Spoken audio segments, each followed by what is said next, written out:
When do you estimate penetration? Well, hello there, everybody. Welcome once again to Blind Dad Does. My name is Ira, and I hope that you guys are having a really good day. I hit the wrong button and I started too soon, but that's okay. Give me just a moment while I get myself ready here.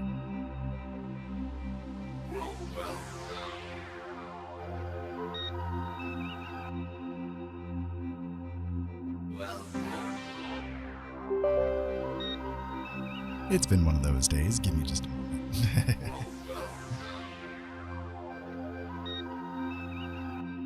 Brain is enormous and growing.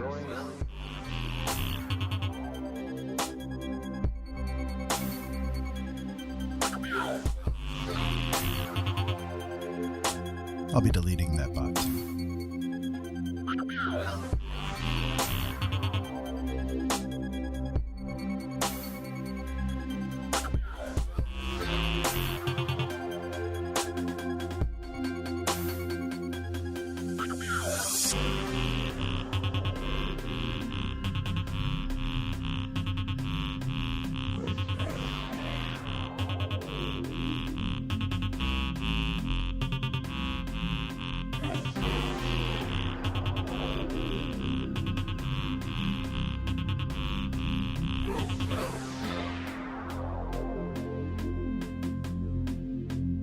Must destroy that organism.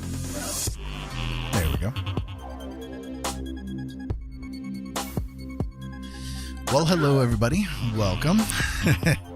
It is Star Trek Day. It's been a couple of days since we've been able to stream, so I'm just trying to catch myself back up here again. But that's okay. I don't think many people are tuned in at the moment anyways.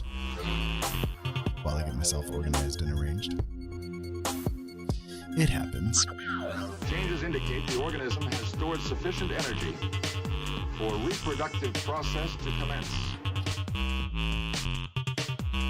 Brace yourselves. The area of penetration will no doubt be sensitive.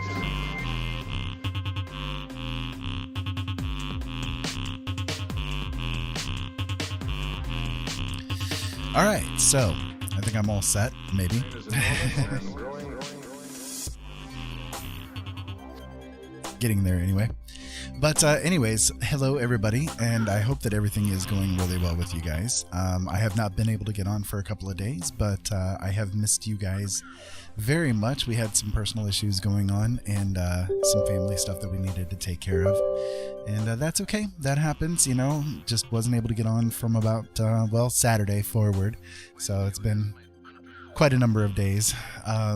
And I'm trying to get myself a little bit organized and set up and all that kind of good stuff. I didn't even have Photoshop running yet. Go figure. I just woke up like, I don't know, half hour ago and decided to throw myself into the mix here and see what happens. Hello, Robin. How you doing? It is good to see you. It is Star Trek Day, so I got a little bit of Star Trek music playing here for a moment. But yeah, anyways, I hit the wrong button to begin with, and I'm just descending into madness from there. Isn't that the way that it always goes? I think that's the way it goes. So, yeah, we had a couple of things come up.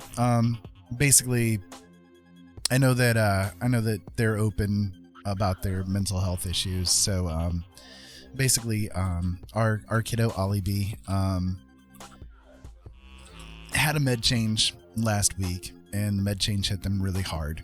And, so unfortunately they had to go into a facility for a couple of days just to make sure everything was okay. So, you know, during that period of time, we didn't end up going live or anything like that. We had a lot of things that we had to deal with, you know. So that happens, but they're home and everything's okay. You know, they're home and everything is okay. So, yeah, it's okay. Those kind of things happen. And the only thing that we want to be concerned about is, you know, whether or not they're okay or not. So, and they are. So, hey Kraft, how you doing? Welcome on in. I'm just getting things started up a little bit here. I've been off for like a few days, literally. We had a lot of personal stuff come up here that we needed to get taken care of. So, trying to get back into the swing of things, and I hit the wrong button to begin with, so I'm like all blah, blah, blah, blah, flustered. Jolene will probably be joining me with her crochet here in a little bit, but she's taking care of some stuff right now too. So, I'm all alone. And it's Star Trek Day. I'm all alone on Star Trek Day. Oh no. Thank you. I appreciate it. Yeah, it's just kind of one of those things, you know, it happens with mental health. It's unpredictable, you know, it's just the way that it goes. So had to make sure that the family was taken care of, you know, and they come first. So it's just the way it goes. But you just finished another little felt creature. Oh, that's cool. That's cool. You're never alone. Some days I feel like it, but I appreciate it, Epic. Yeah, it's just, it's kind of one of those mess things, you know. Especially when med changes have such an impact on the health, you know, physical health and mental status. You know, it's difficult to deal with and it's difficult to predict. But that's okay, you know. That's okay. It happens. So, yeah, today is Star Trek Day. For these of you guys not aware, I am a Star Trek freak, as many of you guys are probably aware by now. But today, 55 years ago, is when Star Trek premiered for the first time. So they always consider September 8th to be Star Trek Day. And I always do little things to try to celebrate it in some kind of way because I am a big Star Trek geek.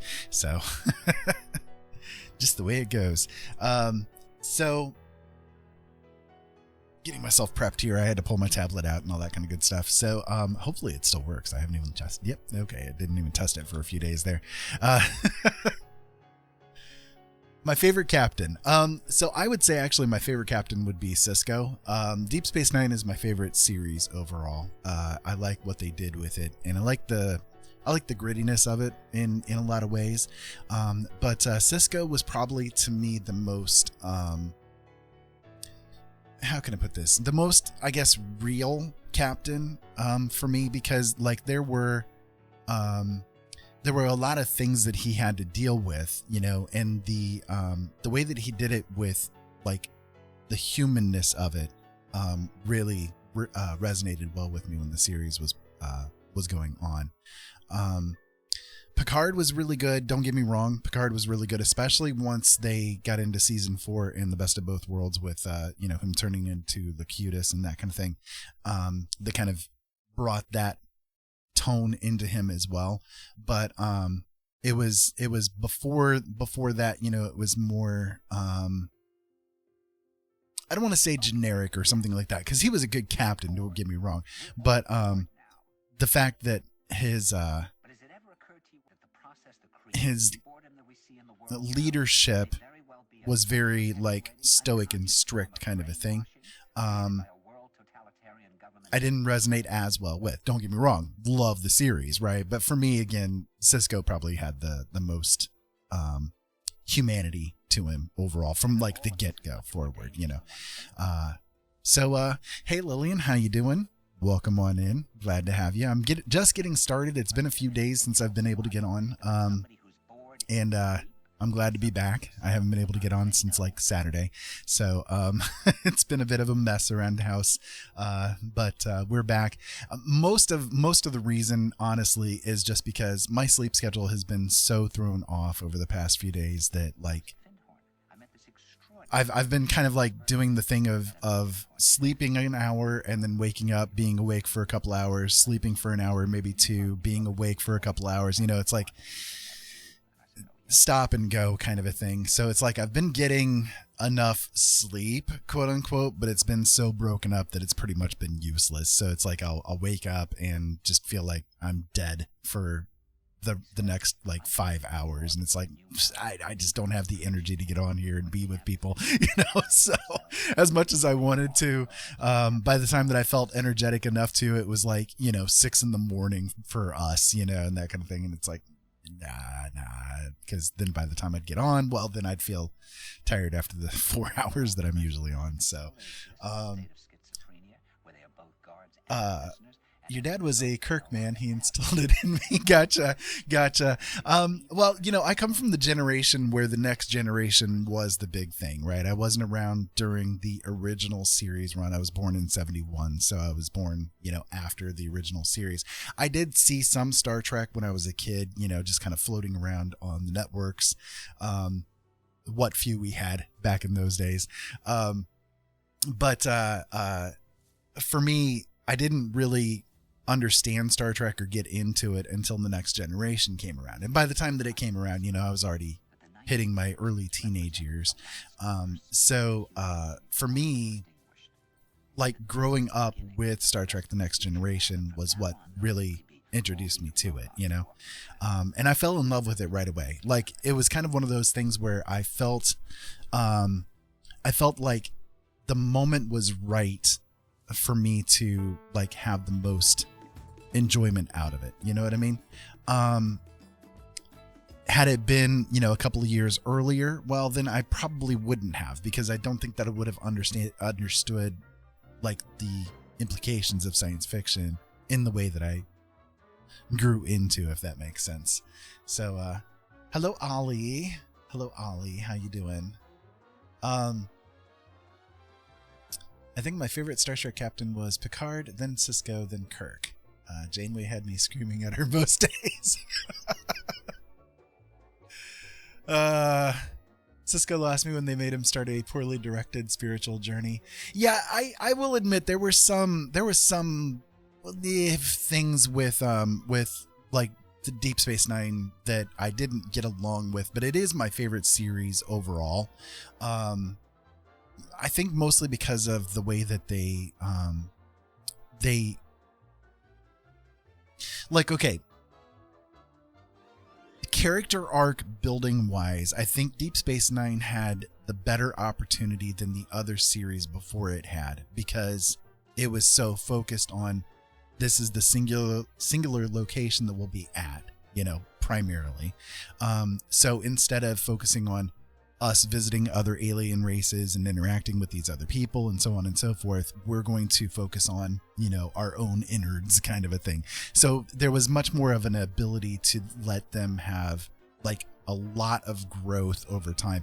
And yeah, sometimes it went wrong, but the fact that they were able to do that, and it, it was one of the first TV series period to have the ability to do character arcs in that way, because before then a lot of TV series, and even especially Star Trek, was much more episodic in nature. In other words, the show would air as its singular episode, and you could have like sometimes carryovers or two-parters and three-parters and that kind of thing, but that was kind of almost rare in the television industry during that period of time, but Deep Space Nine, they sort of went with the idea of there's an overall arc from the beginning of the season to the end of the season. And that was a big like game changer with the television industry in general.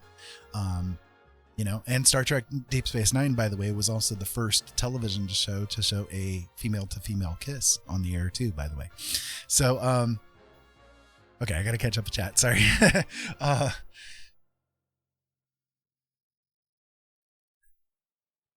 Sorry, Trekkies, but I can't handle the way Kirk talk. I always preferred Spock.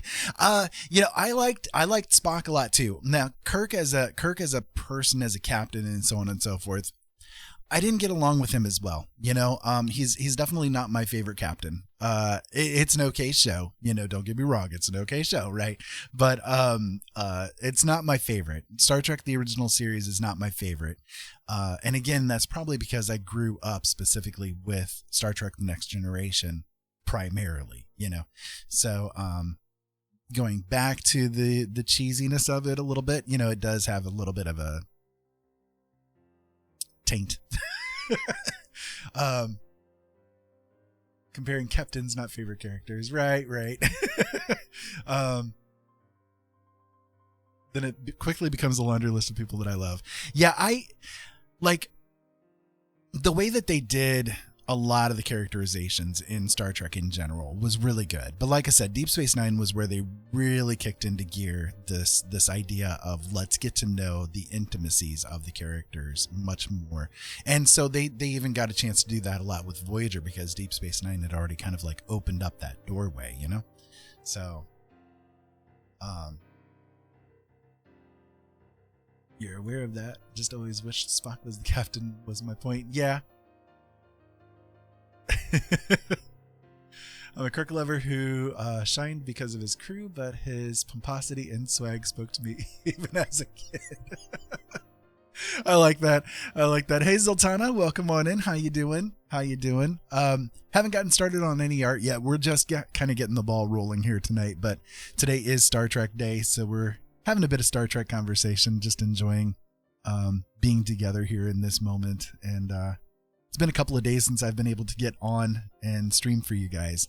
So I have missed it. I have missed it greatly. And yeah, just kind of one of those things, you know. We had some family stuff come up, and that was difficult. So here we'll do a Star Trek song for you guys here too while we're at it. So yeah. Anyways, I hope that everybody out there is having a really good night and a really good time. Today has been a better day than it's been over the past few days. I caught up on sleep maybe just a little bit, so hopefully things on my sleep schedule front will be a little bit better from this point forward. God, I hope so, because I hate this on and off hour on and hour off sleep schedule. It just, it drives me nuts. I can't get anything done, and I feel deadened all the time, you know. So, okay, Star Trek movies. Which ones do you guys think of as your favorite Star Trek movies, if you guys have ever seen them? I love, like, speaking of the original series stuff, the movies that they did for the original series were really good. Like, I enjoyed almost all of them, a lot. Star Trek Wrath of Khan, you know, the second movie that they did was probably my favorite of the original series ones. And then for the Next Generation ones, I think that Insurrection was actually my favorite out of those, which is kind of controversial because a lot of people don't like Star Trek Insurrection. So eating pudding at work. Well, I guess that works. Wrath of Khan, Search for Spock, Voyage Home. That's cool. Yeah, I love the Voyage Home. I do. That is probably one of my all-time favorite movies, period, right? I love the way that they did it. But I think overall, probably Wrath of Khan edges out a little bit for me, you know. Insurrection was lit and uncomfortable. Data. Yeah. Data talking about his boobs, you know. One of those weird things, but I enjoyed it. Like I think that I think the reason why I really liked Insurrection was because it took a really different approach for the movies for me. You know, like before then again, it was much more like how the series was. You know, we're going out and, you know, all that kind of stuff. But Insurrection for me, again, it kind of had that more of a character driven sort of a focus. And they did that with the movies in general too. I mean, they had an opportunity to do some growth with it, you know, but First Contact was kind of more about the growth of Picard as opposed to the rest of the characters, whereas Insurrection, like, all the characters got a really nice chance to shine in some kind of way, you know. So yeah, that was kind of like how I looked at it for myself. Data is probably my favorite character of Star Trek overall. I love Data. Like I love the way that Data is, you know. He's one of those characters that I really like resonated with in a big way. And I think so. I think honestly, like, my favorite characters out of Star Trek overall are Data and Jadzia Dax. So Data from The Next Generation, Jadzia Dax from Deep Space Nine. I loved both of those characters. Like, the way that they did them was just awesome, you know. And both of their endings I was very disappointed with. You know, honestly, both of their endings I was very disappointed with. But sorry, I had a message coming in. I was just making sure what it was. Wrath of Khan, trying to catch up here. Wrath of Khan, definitely a favorite. I'm that weirdo who loved Undiscovered Country. I loved Undiscovered Country. Are you kidding me? That was a great movie. Great movie. I loved what they did with it. You were so butthurt when she died. Me too. And again, like, that character that was the first time on television that a woman kissed another woman, you know, like, and it was her character that did it. And so like for me, man, Jadzia was just amazing. Like I loved what they did with the character. I loved the arc of it. And then when they killed her off in the way that they did, man, I was like, what the frick, man? No, this is not, no, I refuse to accept Ezri. No. Not that Ezri was a bad character, right? Like, not that the actress did any kind of bad or anything like that. I like, what was her name? Sarah, no, not Sarah, but, I know her last name's Boer, but I can't remember her first name at the moment. But anyways, like, she did good. Like, she was a good actress. She did okay, right? But, I was like, no. Jadzia was like the shit, man. I loved Jadzia so much. And yeah, it was just wrong. It was wrong on every level. Right, still mourning. Exactly. It's like every time I watch the series, and I've rewatched all of the series multiple times. It's definitely one of the shows that I could do that with, you know.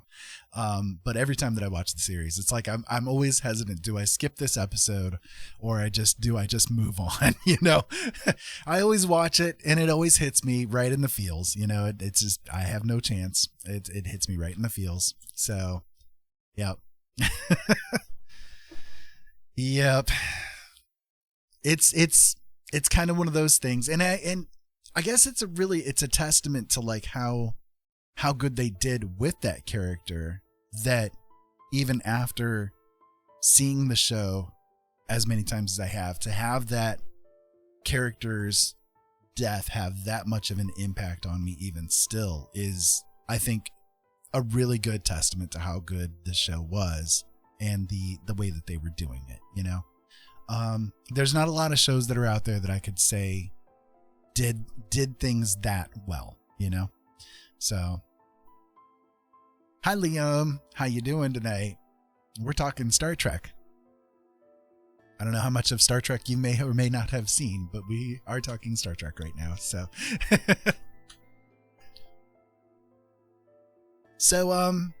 yeah, things have been going okay. Like we're getting through everything, you know. We had some issues going on with like personal stuff that I don't necessarily want to go into too much, but you know, one of our kids had some issues happening, so we needed to kind of batten down the hatches and make sure everything was taken care of. So I didn't have a chance to get on from about Saturday forward. But oh, it's okay if you want to talk about it. Okay. Well, I wasn't sure. Like I didn't want to dox you, Ollie, but I know you're kind of open about it though, so I didn't figure you'd mind too much. Okay. Well, essentially it comes down to this. Like Ollie's our kiddo, and they have some issues mental status wise. Like there are a couple of physical issues that play into mental issues. So one of them being what's called PMDD. It's a premenstrual dysphoric disorder. And you can look at it, for those of you guys that don't know what that is, you can look at it as being basically PMS on crack with a Tyrannosaurus Rex trying to wreck your body.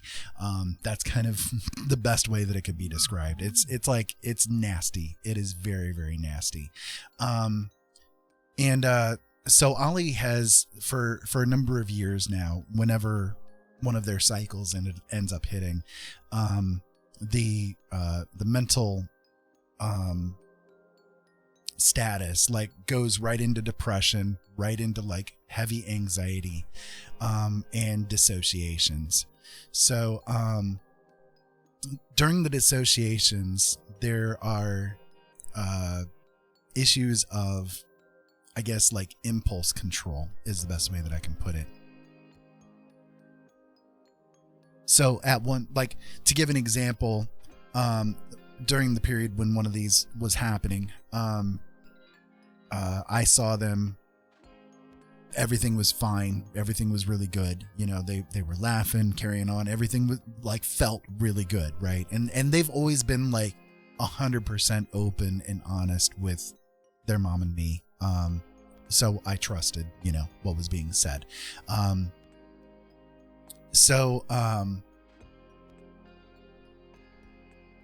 An hour later, they woke us, basically saying that they realized they had dissociated and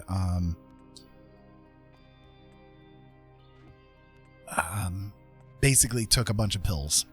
Didn't even realize that it was happening until it was too late. So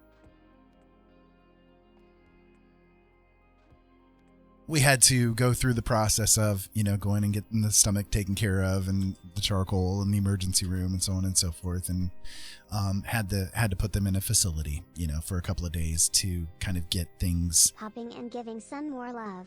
Hope you guys are all hanging in there. Zoc sock sock sock sock sock sock sock sock sock sock sock sock sock so exo. Zoxo to you too, beauty. Welcome on in. How you doing tonight?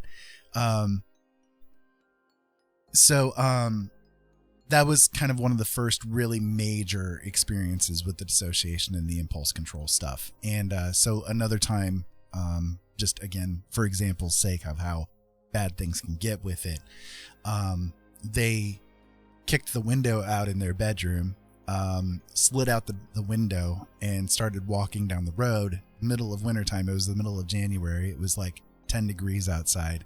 Didn't have a coat on, didn't have shoes on, just started walking, not even realizing that they were doing it.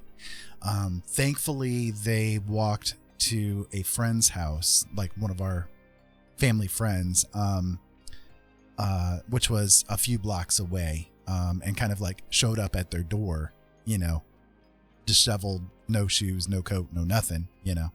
And we didn't even realize that it was happening until our friend called us, and like, because we were asleep, you know, it was the middle of the night. And so we had to get that taken care of. And then secondarily to that one, a couple of months later, they slipped out the back door, again, not even realizing that they were doing it, slipped out the back door and started walking down the highway, you know. And thankfully the cops found them and brought them home, you know. But again, we didn't even realize that it was happening. So we had to install a security system on the house so that we could be like aware of the doors opening, windows opening, and so on and so forth. And it's kind of hard when you have to do that sort of thing for your kiddo. You know, I don't want them to feel like they're a prisoner, you know, but at the same time, we kind of need to be aware of if the dissociations happen, you know, what's going on. You know, we've got to be very aware of it because it's kind of a dangerous situation, you know. So I always feel really bad because I don't want them to feel like we're holding them captive or a prisoner or something, you know, but it's like, what do we do with it, you know?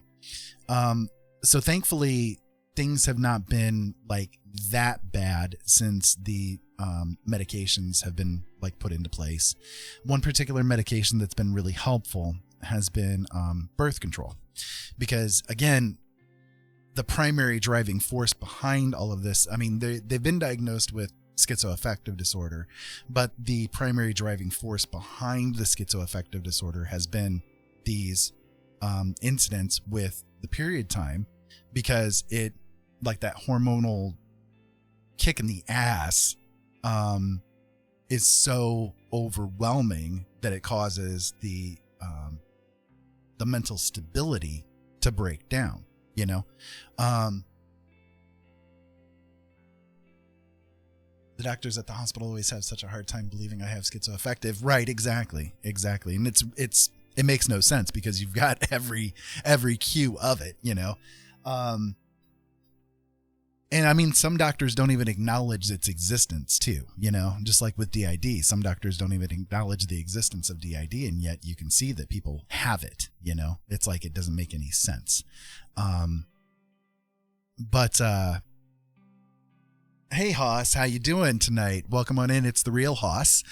For those of you guys not aware, Hoss Caddy is a musician. He also plays a lot of golf on his streams. But Hoss Caddy is amazing. If you guys have never checked out his streams, please make sure that you guys do. He is really, really good. And unfortunately, I don't think I have any mods in right now to give shout outs, but I can try to do one here real quick for you there, Hoss. But Hoss was really influential a couple of days ago in keeping me cheered up, so I do appreciate it. We've had, I was just kind of going over some of the things that we've been going through over here, Hoss. So is that gonna work? I don't know. Yeah, okay, there it goes. Yeah. So I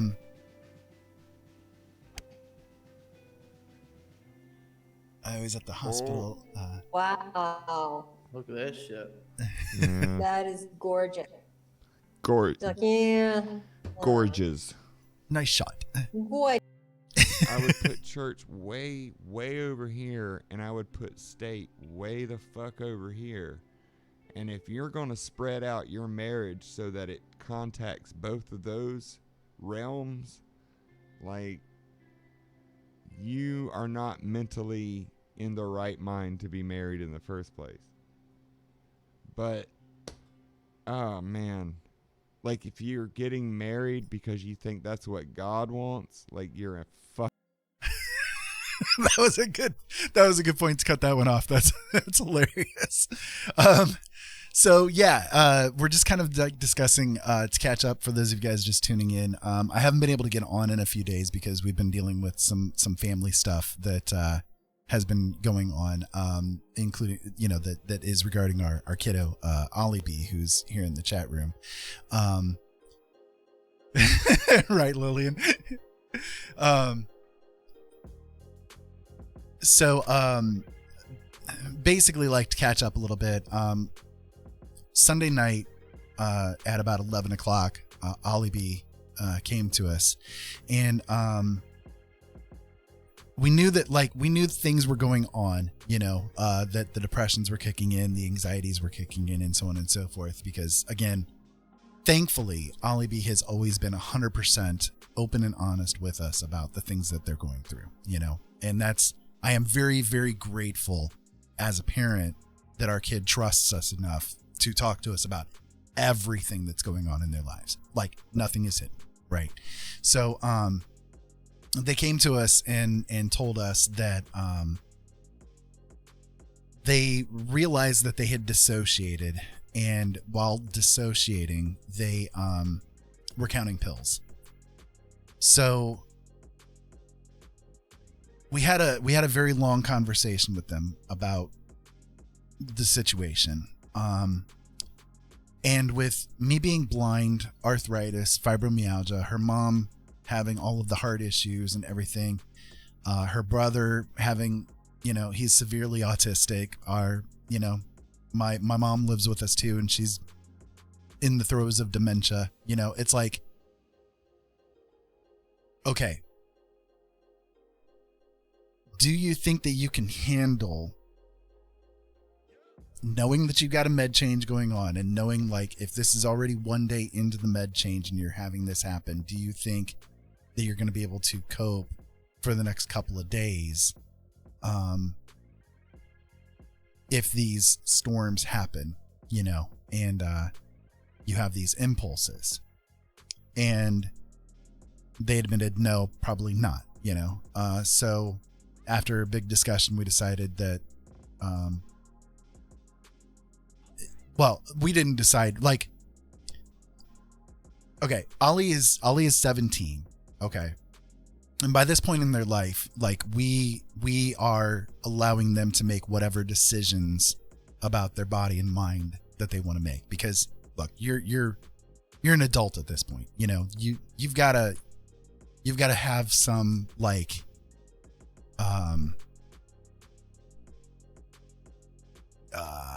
acknowledgement, like, responsibility of your own, like, take responsibility for your own mental health, right? That, like, at this stage, that's what really needs to happen, so that you can learn the coping skills and stuff, you know. So they made the decision, okay, probably not going to be able to handle it, you know? So, from Sunday night at 11 o'clock p.m. until about 10 o'clock in the morning on Monday morning, we went from hospital to hospital trying to find a way to get them put into a facility. And finally, it did happen. And it's like the one thing that really sucks around here, and this has happened like in all of the times that we've had to deal with this, you know, going into a facility, you have to go through the emergency room to do it. And it's like, it can be such a traumatic experience. Thankfully, this time around, it really wasn't, but, or at least I don't think so, Ollie, right? You never expressed that it was, so I'm assuming not, but, it can be such a traumatic experience. And, like one of the instances definitely was big time. But it's like, you go through the emergency room, and the one particular one that we had gone to a few times, was so, oh my God, it was so terrible. Like, they literally lock you away in a room. You can't do anything, you know, nothing. It's like, it's horrible. And, it's very traumatizing, to say the least, but it's like, it makes no sense. You know, there's like a 24-hour place that you could go through, but for whatever reason, they've decided not to make use of that. And you have to go through this emergency room situation. You know, it's crazy.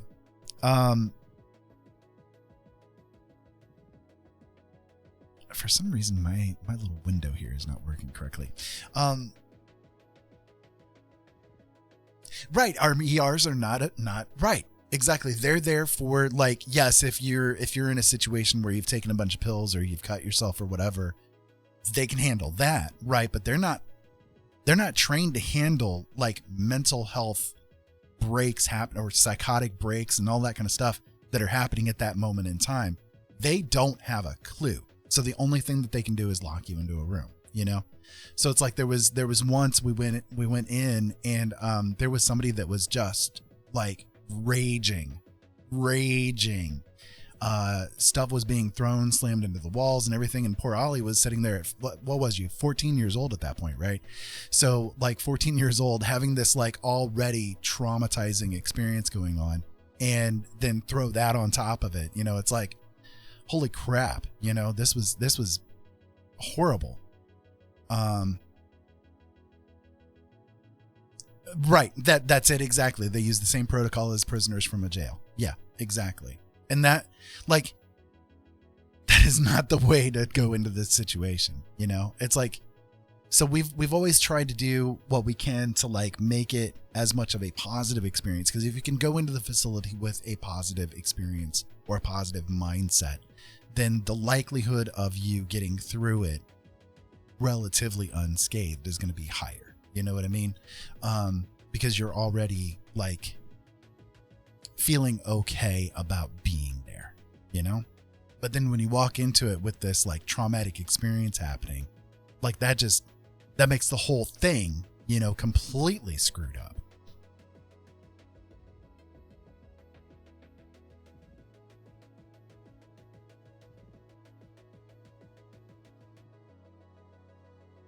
Right, Hoss, exactly. That's all that they're caring about at that moment, you know?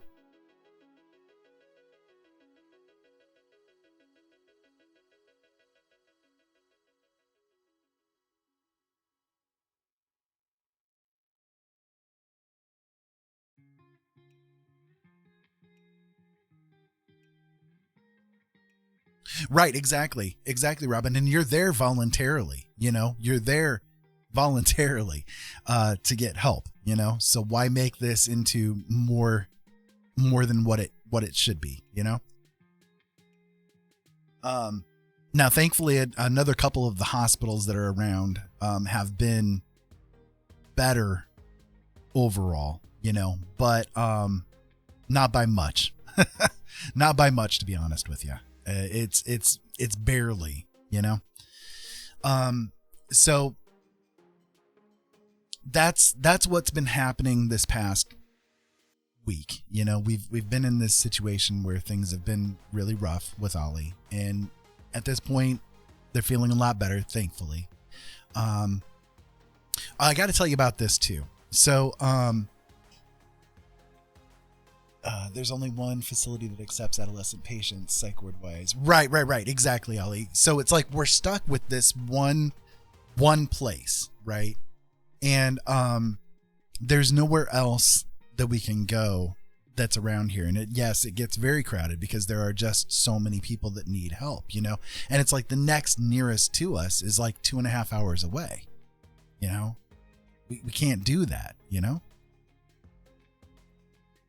Right. There, exactly. People even from Ohio, and we're in Indiana, you know, people just literally from another state. So,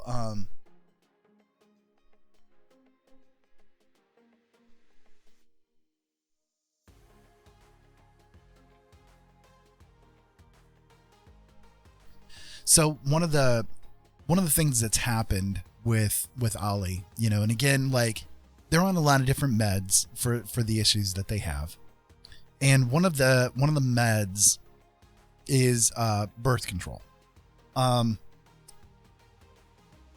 again, I'll like, I know Ollie doesn't have a problem with information being revealed, right? So for those of you guys not aware, I say they regarding Ollie because Ollie was born female, but has over the years come to terms with the fact that they are trans, so they identify more as a male. At this point, I think it's much more of a gender fluid situation, but we still use they because they don't always feel female, you know. So we try to acknowledge that, you know, and so I sometimes I'll let the pronouns slip only because, like, you know, we've known them their whole lives, you know, so it's like sometimes the pronouns slip a little bit, you know, but just so that you guys are aware. But we at one point in time when they were going through one of these episodes happening, again, the cause, primarily driving force behind them, has been the PMDD, which is, again, for those of you guys just tuning in and hearing us talking about this is PMDD is premenstrual dysphoric disorder, which is essentially, you could break it down to being like PMS on crack, but you also have a Tyrannosaurus Rex in there causing all kinds of chaos too. You know, it's like it is a train wreck of PMS. Like, it is horrific. And so every time that they would have a cycle, their mental status would drop like a stone, like just horrible. Right, Lillian. Exactly. It is a mess and a half. Right. So at one point in time, when that diagnosis finally came through, like when the doctors finally said, yes, this is probably what's the underlying cause of things, we were like, thank you. Now we have an answer. Right. And it makes perfect sense. But they recommended we put Ollie on birth control so that the hormonal balance could be maybe more regulated, you know, so that there's not so much of a flood happening. And so we went to the doctor the doctor at the psych ward was the one that basically said, look, they got to be on birth control, you know? So we had asked them actually, well, okay, can you prescribe it? And he's like, okay, well, I could, but listen, it's not my specialty, right? I'm a psychiatrist. I am able to write prescriptions, right? But this is not my field, and I don't want to step on the toes of anybody who, you know, any of the other like physicians that would be the ones to do this. You know, it'd be like your GP, you know, giving you, you know, Atarax and that kind of thing because of your anxiety issues. No, they're going to have you go to a psychiatrist because they're the ones that specialize in that more. So, you know, we were, okay, we understand that, right? It's no problem, right? So we'll take her to the doctor, right? So we go to the doctor, and this doctor that we had been going to for a long time for them, when we explained the situation and we were like, okay, we need to have them put on birth control, this lady was hyper resistant to it. Like, Ollie was at the time 15, and like the way that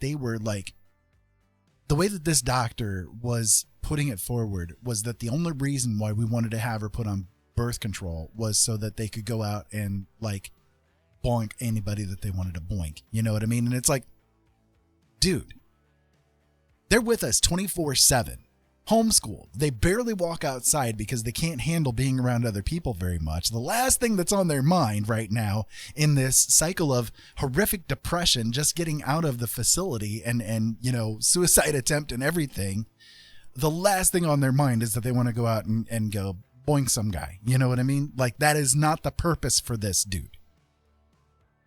But they were so hyper resistant against it. And so finally we were like, okay, screw this. We're switching doctors. You know, we had to switch to a different doctor in order for us to be able to put them on this birth control, just to like help them with their mental status so that they didn't go through this anymore. It's like in the time period that we were arguing with the doctor over all of this, we had to put them back into a facility again because the doctor was resisting and wouldn't give us the birth control to help prevent it from happening. Oh, you're here now. Yeah, I got you unmuted now. Okay. So I'm kind of here. I'm kind of Hello, not. Jolene. Hi, but I just wanted to butt in real fast with all this. Like, it's frustrating too, because like after we had to put, you know, Ollie had to go back in, they sent a message to her, the pediatric doctor, you know, saying, look, she really needs to be on birth control. And we had told him when we were at the facility, you know, that she's refusing to, not doing it. So then when I talked to the pediatric lady next, she got all huffy and was all like, well, I would have done it, but I didn't realize you were really wanting it. And it's like, oh, don't you even try to do that bullshit. You know, we had like, I think 2 appointments previous to that where we literally was just talking about, can we get on birth control, you know? Right, Get exactly. something going. And now you're going to be all like, oh, well, you should have said something. Well, we did. We said it We twice. did, right? Exactly. Exactly. So in the meantime of us trying to argue with this doc about getting them put onto this birth control, like, they had to go back into a facility again, you know? And it's like there was no sense in it, because had they had the birth control, maybe they would have been able to avoid that trip. You know what I mean? Like, it's crazy. Like, the whole point though that I wanted to make with this is that it's not the damn doctor's. If she wanted to get on it to go boink some guy, I don't give a care, right? That's not the doctor's decision to make of whether or not they're going to do that. You know, the person wants to be on birth control, put them on the birth control, right? They should not have to argue with the doctor over having their control over their body. No reason whatsoever. Like, the and fact as the parents, you know, they should, Right. you know, granted it's a minor, I get it.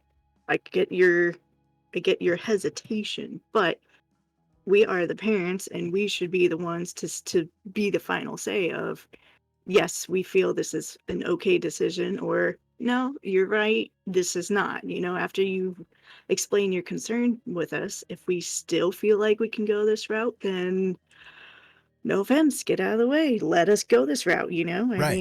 mean, Haas, exactly. Thank you.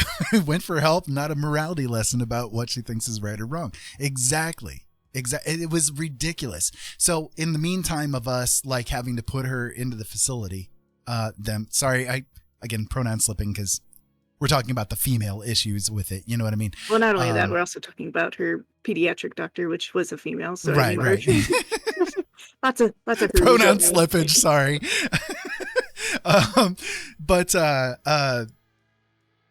It's like in the meantime of having to go into the facility, we did end up finding another doctor, which ended up being my own personal doctor, right? The doctor that I've gone to for a long time. And all we did was just say, okay, we want them put on birth control. And we explained, yes, it's for the mental status, right? And he was like, okay, here you go. We'll get you started on this, and then we're going to have you go to an OBGYN because I'd rather them handle it, being more specialized in the field. But here you go. We'll get you started on it, Yeah, which again, that's something that the pediatric doctor should have done to begin with. Right. Because yes, we could have gone out of our own way to look for a OBGYN, but at the same time, we would hope that knowing her case, Ollie's cases, that they should have, been able to say, okay, I think this pediatric or this OBGYN would be a better fit for you, considering there's a complex, there's other things going on, Right. especially with the PMDD, I mean, that alone, it's a specific form of, PMS. So, I mean, not just any OBG, so. Yeah, exactly. It's like, it's crazy what you have to do what you have to deal with when it comes to the doctors responding to these physical issues that are affecting mental status. Like it's crazy. It really is. And it's like, it drives me nuts having to deal with this over and over and over again, and not saying like, Ollie, you're wrong for having this or anything. I'm just saying like it's stupid that the doctors are so like resistant to it when we know what the answers are with it. So the first birth control that we got them put on was it worked, right? It did okay, but it's kind of like what we were able to do because of off topic. Just saw you. Your latest follower is the hotspot. Yeah, I already got them banned. Yeah. They're not only the hotspots are coming through, but now they're doing it as host bots as well. So they're using the name host and then the numbers as well. So they're starting in on that too. So oh no, why did it time out? What?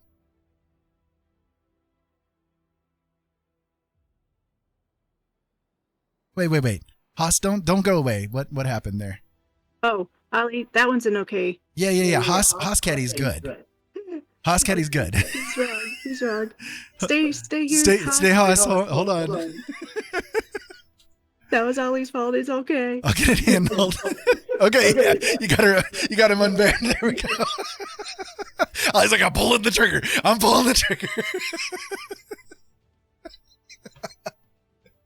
Right, yeah, I'm sure it's not the first. Haas is the good Haas. He's the only real Haas. There is no other Haas.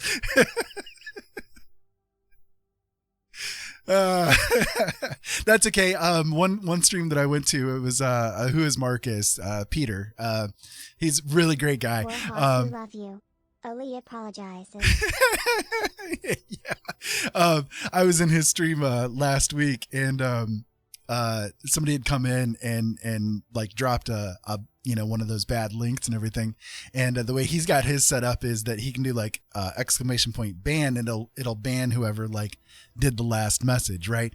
But right after the person had sent the link into the chat, I had typed something in, so it ended up banning me instead of the bot. And he's like, I've murdered me, you killed me, you bastard, So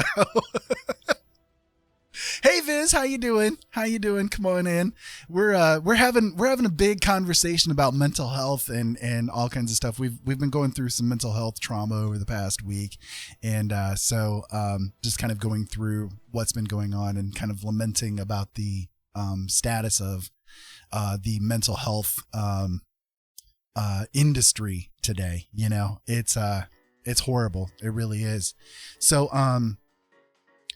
what was happening with the PMDD stuff is like their mom and I could time it like on a watch, like where things were going to be occurring. That's how like bad the cycles would get. Like we knew like, okay, the period's going to start this day. The mental break is going to happen. And then 2 days later, everything's going to be okay because the flood of hormones is done. And they're going to be back to normal again, and it's like, it's all that physical stuff, right there. Yeah. I mean, granted, okay, you don't come through childhood unscathed, right? Everybody has like traumas and PTSDs and stuff like that they're dealing with. Right. But at the same time, like the amount that Ollie B has, self-admitted is low. You know what I mean? Like there's not a lot that's there, you know, for the brain to try to prey on, right? So this is all triggered by physical things happening. And that's kind of like one of the suck things with it too, because when the storm comes, you know, and the dissociations happen, like, You see what Ali said too. She said this lady there this time around literally said she was expecting to see me soon. right, exactly. Like the cycles are so like timed, you know? So and it's like in one of the cases, like with Ollie B, would be like one of the perfect examples of, okay, can we just like, they have no interest in having kids, you know?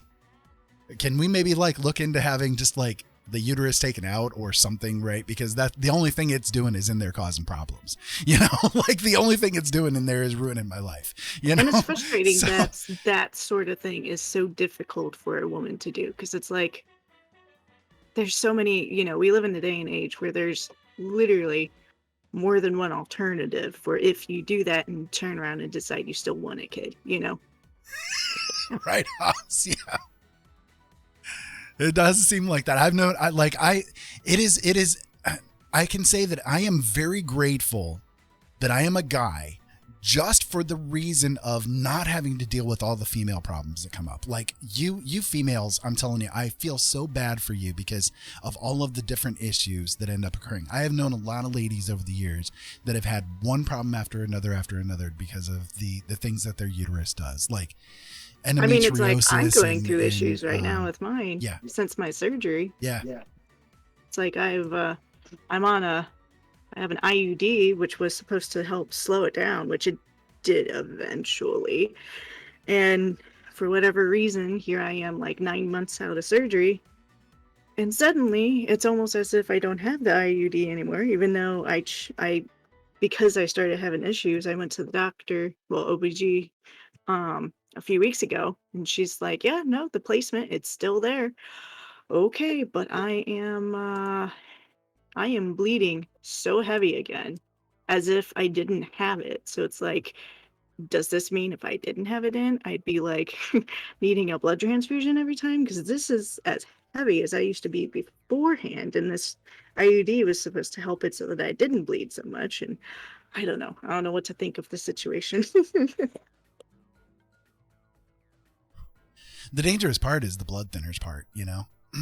Well, yeah, that's exactly rough. what it is. It's like I'm on the blood thinners, so that's why I was on the IUD. Because again, I mean, he's fixed.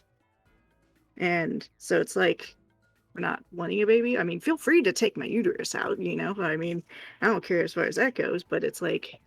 What the heck did it ding you for the... What? Do it? It dinged Beauty for foul language. What was... Oh, what? Did it do ass? What? Oh my word.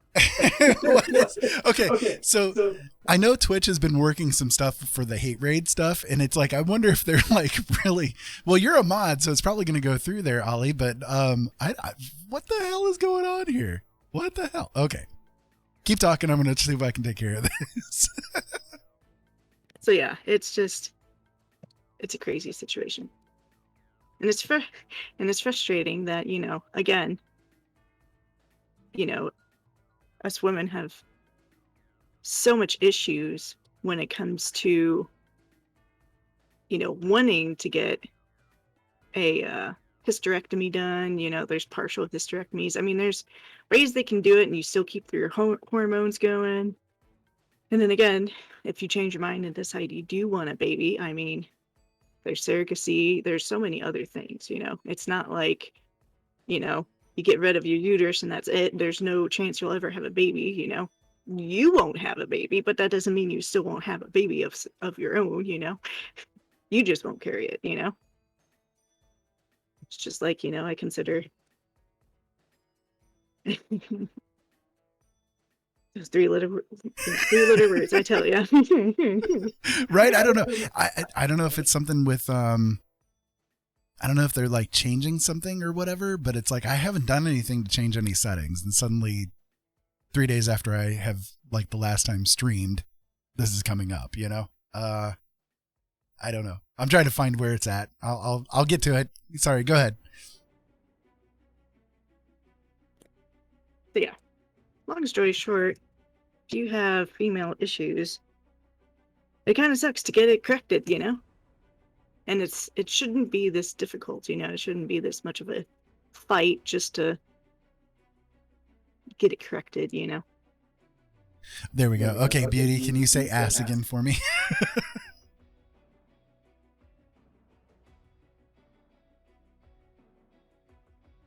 Okay, there we go. Yay, you're still here, Oh, wait.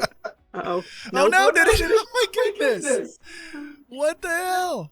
Oh, no. What the? Oh, okay, I see it. Streamlabs doing it. Okay. Hold on. Streamlabs must have done something then. Go ahead, sorry. Keep talking. Vamp. Hi. Okay, try it again. Try it again. Beauty's our test bot.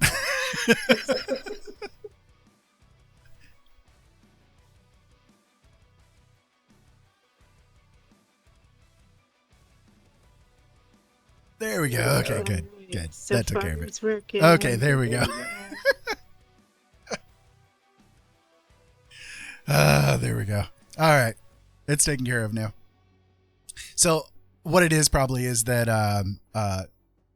Streamlabs is trying to do the whole response to the, like, I've never turned it on, but apparently the little CloudBot thing, the word protection thing got turned on. So maybe they've now defaulted it so that the word filtering is now a thing, you know. Anyways. Right. See, that's the frustrating thing. Robin had mentioned how she had a complete hysterectomy. This is great not having the cycles, but the no hormones is pure hell. And then said, plus it made me angry that my husband had to sign a permission slip for me to get the hysterectomy to save my life. See, that's the absolute frustrating thing of all, is that this day and age, we still have to go by that kind of system just to get a hysterectomy done. It's whereas you, my love, did you have to get a permission slip from your wife? I mean, Liam, okay, thank you for being here. Sleep well, kiddo. Love you. Sleep good. You came in tonight on a weird conversation, but I didn't know you were here. Hi. Yeah. Keep that off. Too much of a headache for Lilith and I too. Yeah, right, exactly. Yeah. So anyways, my like open book, right? We're all open book here. But I was fixed many years ago, and the reason why I did it was because Jolene, if she was to get pregnant, it would probably kill her, you know, because of the way that her heart is. She just wouldn't be able to handle it. So I made the decision, okay, in order to protect her and keep her safe, I got myself fixed. You know, I've been neutered. And it was a not, okay, I'm not going to say it was an easy process to be done, right? Because, I mean, you go in there, you rip that thing open. It's never supposed to be exposed to air. There are things that occur, you know, and it's very worrisome for a guy and so on and so forth. I get it, right? I get it. But at the same time, like, my recovery was really quick. Like, okay, I know some guys that have had vasectomies done, and within a couple of days they're out playing golf. You know what I mean? Like it's not that horrific, right? For me, it was a longer period of time to recover because I do have fibromyalgia and I do have arthritis. So like it kind of triggered some things, you know. But it only took me still even a few days to get recovered from it, you know. So I sat around with a couple of bags of frozen corn on my crotch, you know, and well, plus it took you a little longer too because the kids were really little. Yeah, so they were like, really little, so they kept kind of bumping into things and stuff, you know. But which was not a fun experience, by the way. But thank you, Ollie. I mean, to be honest, it was mostly Seth anyways. Yeah, but... mostly Seth. But you know, by the time I think it took me about 6 days or so before I really like felt good enough to be up and around with no problems whatsoever, right? And that was kind of, again, a longer time than what most guys experience with it. You know, most guys, again, within 2 days, they're up doing whatever it is that they need to do. You know, it's like you get a vasectomy done and you're told, well, you could go back to work today if you feel up to it, you know? And yet women, like, it sometimes takes them a couple of months to get recovered from having like the surgeries done, you know? Yeah, Robin said it took her 3 months to recover. Is that from your hysterectomy, or did you have like, or are you talking like a tubal ligation or something? I'm assuming you're meaning your hysterectomy, but She said she had a complete hysterectomy. yeah, but I didn't know if she had a tubal and stuff done before that, and that's what she might be referring to. We're just speaking about, like, you know, having things cut and snipped and stuff. But it really, guys, okay, seriously. All right. Open book, right? This may be TMI or whatever, right? But run with me here, guys. Run with me, because I'm trying to make sure that the air is cleared when it comes to this whole vasectomy situation, right? A lot of guys are like, well, I don't want to do that because then I'm not going to be as much of a man, and so on and so on and so on, right? No. Guys. She said she actually had both. Okay.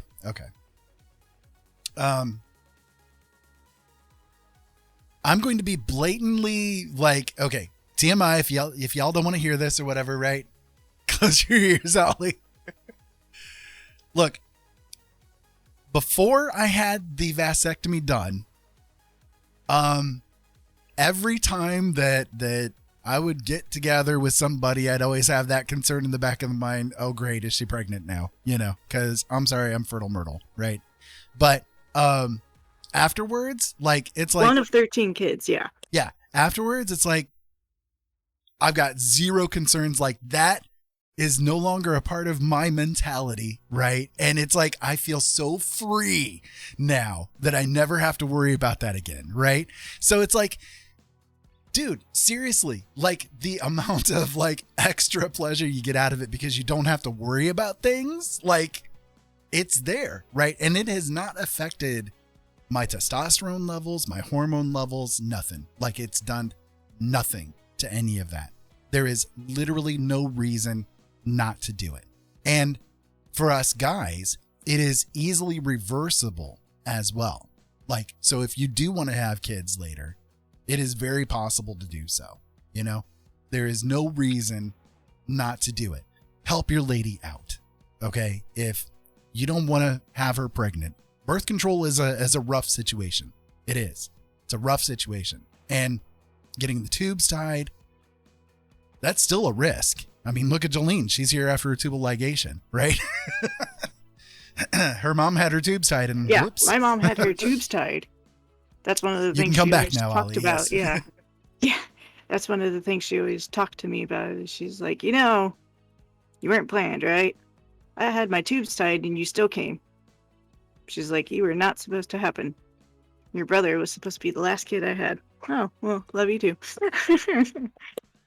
I get that I Right, was right. oops baby, but you don't need to put it that way, you know? And it sucks anyway, right? Exactly. And again, like, literally, most guys that have it done, they're right back to doing whatever they want to do, like, that day or the next. It is not that big of a deal. I was a little bit of a different case because I had other issues going on, right?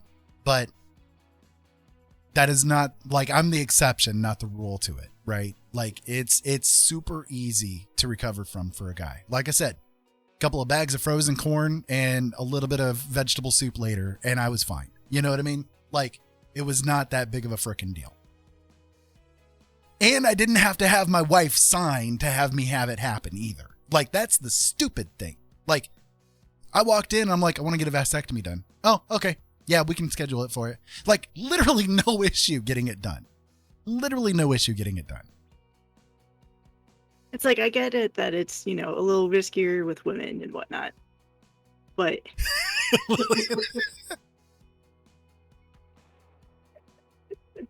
I mean, he doesn't drink alcohol, so it wasn't like, you know, just keeping a beer in between the legs for a while there or anything. So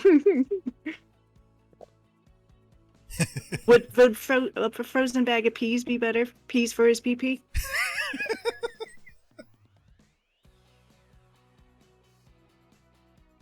Yeah, but see, I don't like peas, and I figured I'd just go with Yeah, the we corn don't because I have- can make use of the corn afterwards. Yo, Lillian's with you. Who's eating those? Oh, see, I love peas. I'm like the only one in the house that likes peas. Blech. I have been craving pea soup too. That's what. Oh God, no! I don't even want to smell that stuff in my house. Ugh. My mom told me one time that my grandpa would take a can of peas, pour it into a bowl, fill it up with milk, and then put butter on top of it, heat it up on the stove, and like that was his meal. And I'm just like, And that's kind of what pea soup is. Yes. It ugh. sounds good. Oh, Yes, it sounds amazing. I want it right now. And then Robin said, on top of my husband's permission slip, they also snuck me into surgery because by law, I only had 3 children, and that wasn't enough to warrant it. Oh my goodness. Really? How many kids are you supposed to have? really? See, that's I was never asked like, are you sure you want to have more children, or you've only got 3 children, you need to have more. No. Good God, how many people do we have in this world? Stop having babies. we need a little bit of negative population growth in some places, I think. Especially with some stupid people in America today. Anyway, yeah.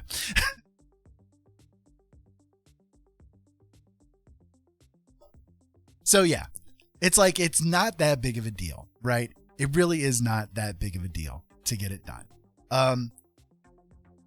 It's kind of funny because when we took Jolene to go get the IUD, the Marina, because again, we had to do something to like help her with her period time, because she's Especially one, with my surgery coming up. right. She's a person like her. Okay. Again, TMI, right? But we're open book here, and it's important to discuss, right? This stuff is important to discuss. Okay. So for the average woman, when they have their cycle, their period time, right? And you know what? Menstruation is considered to be a bad word in some circles. What? Anyway, so she's one of those ladies that like really bleeds heavy, right? So like most women, when they have their period, they will bleed about 60 milliliters worth of blood throughout the whole period time. The first day is usually Throughout the entire period. Throughout the entire period, right? From beginning to end, about 60 milliliters. Her, on average, she'll do 60 milliliters on the first day alone. Like, she does a lot. And for me, especially of late, I period more than the standard. So like both this time so far and last time, I am bleeding more than a week. Last time I bled for, I think it was 2.5 weeks, and I'm already past day 7 right now. So on this one, so I mean it's brutal, you know. Yeah. And yeah, I mean, right, exactly, Lillian. I'm more than, like I said, I'm more than a week past, and I'm still bleeding. I mean, I've already hit 40 milliliters today. And if you're wondering how I know, I have a Diva cup. Yeah, so she tracks like how much she does. But it's like it's bad. You know what I mean? It's horrible. Like it drains her so freaking hard, you know? And it's like if she could get a hysterectomy done, that'd be really nice. But even with her heart condition, even with the doctors stating flat out, look, if you try to have kids, it's probably going to kill you. You know, it's going to kill you and it's going to kill the kid. Like you should never get pregnant ever under any circumstances. Even with those things going on, she still cannot get a hysterectomy done. Like they just won't do it, you know? Oh, what the hell? Which in the heart groups that I'm in, I'm not alone with that. That is it is hard just for anybody to get a hysterectomy. And even in the heart groups I'm in, I mean, it is really a difficult thing to have to fight. Because again, so many of us have where it is a danger for us to get pregnant. And there are so many people who are trying to get the hysterectomy, but again, just can't because, oh, you shouldn't, and it's like, well, screw you, I kind of need it.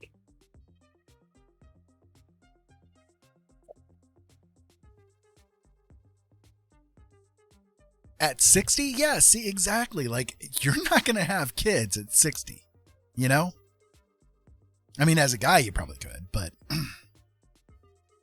we can keep going until we're 90s or whatever, But it's just, it's the way that medical science looks at things these days is just, it's freaking horrific. It really is. I mean, did you know that until the 1980s, like, they did not give pain medication to babies because they didn't think babies felt pain? Until the 1980s, they didn't think that babies felt pain, so they didn't worry about doing, like, if surgery happened or something like that, they didn't anesthetize the babies because, they don't feel pain. It's all right.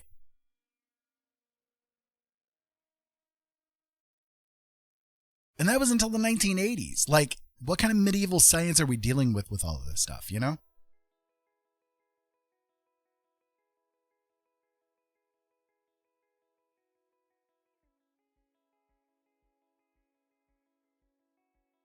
Anyways, yeah, it's just, it's crazy, So, right, exactly. Yeah. They didn't think that babies felt pain, so if they needed a surgery, they wouldn't use anesthesia, they wouldn't use any kind of pain medications or anything like that, wondering why the babies are crying while they're being cut open.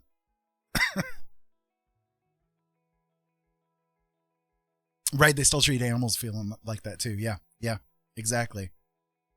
It's just, it's so senseless. Oh, it's just an animal. And do you not see it writhing in pain? Do you not see how it's reacting? Right, Lillian, exactly. Like, this is the kind of stuff that really pisses me off too, Right, exactly.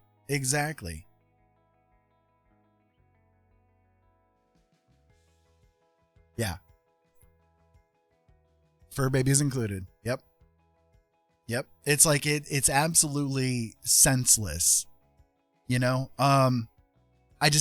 I don't know. So it's like, we're dealing with that, we're dealing with like an industry that is so far behind what is sensible, and it's just, it's sad. It's a sad situation. Like, especially here in America, the state of the medical industry here in America is just so far beyond reasonable, Jolene used to work as a pharmacy tech, and she had to quit because she just could not deal with the absolute stupidity that was going on a constant basis. Like, what was it? You were told one time, like, okay, so the training that she got, quote unquote, I'm using training. Oh my goodness, the training was horrendous. I can. Yeah, go ahead. Yeah. So, okay. I was trained. I worked as a pharmacy technician in training in a retail setting. I worked at Kroger's, which if you don't have Kroger's, it's Ralph's. It's the same thing. Grocery store, like Walmart. And yeah, the pharmacist, and I'm meaning the head pharmacist, when training me, I'm at the computer, I have a prescription, I have the insurance. He literally had told me, if you can't get it to work, keep pushing buttons till something works. What the freaking hell? Keep pushing buttons until something goes through. Until something goes through. I'm dealing with people's medications and their insurances, and you're telling me to just push buttons till something works? I am literally, like, biting no bones about it. I am literally fucking with people's lives here. Literally life-saving medications here, and you're telling me just hit buttons until something goes through? And see, I'm the type of person where I need to be like, you need to tell me how things go, because if I'm just pushing buttons, I'm not learning anything, because that's just how I am. Not only that, but for like 9 freaking years, I worked as a security. Granted, it was more like a glorified customer service, but I mean, I worked as a security agent, unarmed, for 9 years, where I'm on camera and every action I do has to be, I have to have an explanation for any reason why I might deviate from anything. I had to check vehicles, I had to do this, I had to do that, and I had to log shit, I mean, and here I am in a pharmacy. There's cameras on me, and you're telling me these computers are obviously logged, someone somewhere is watching, make sure you don't fuck up. And you're telling me to get these prescriptions to go through to just push buttons till something works? I'm sorry, I don't feel comfortable doing that. I do not feel comfortable with this at all.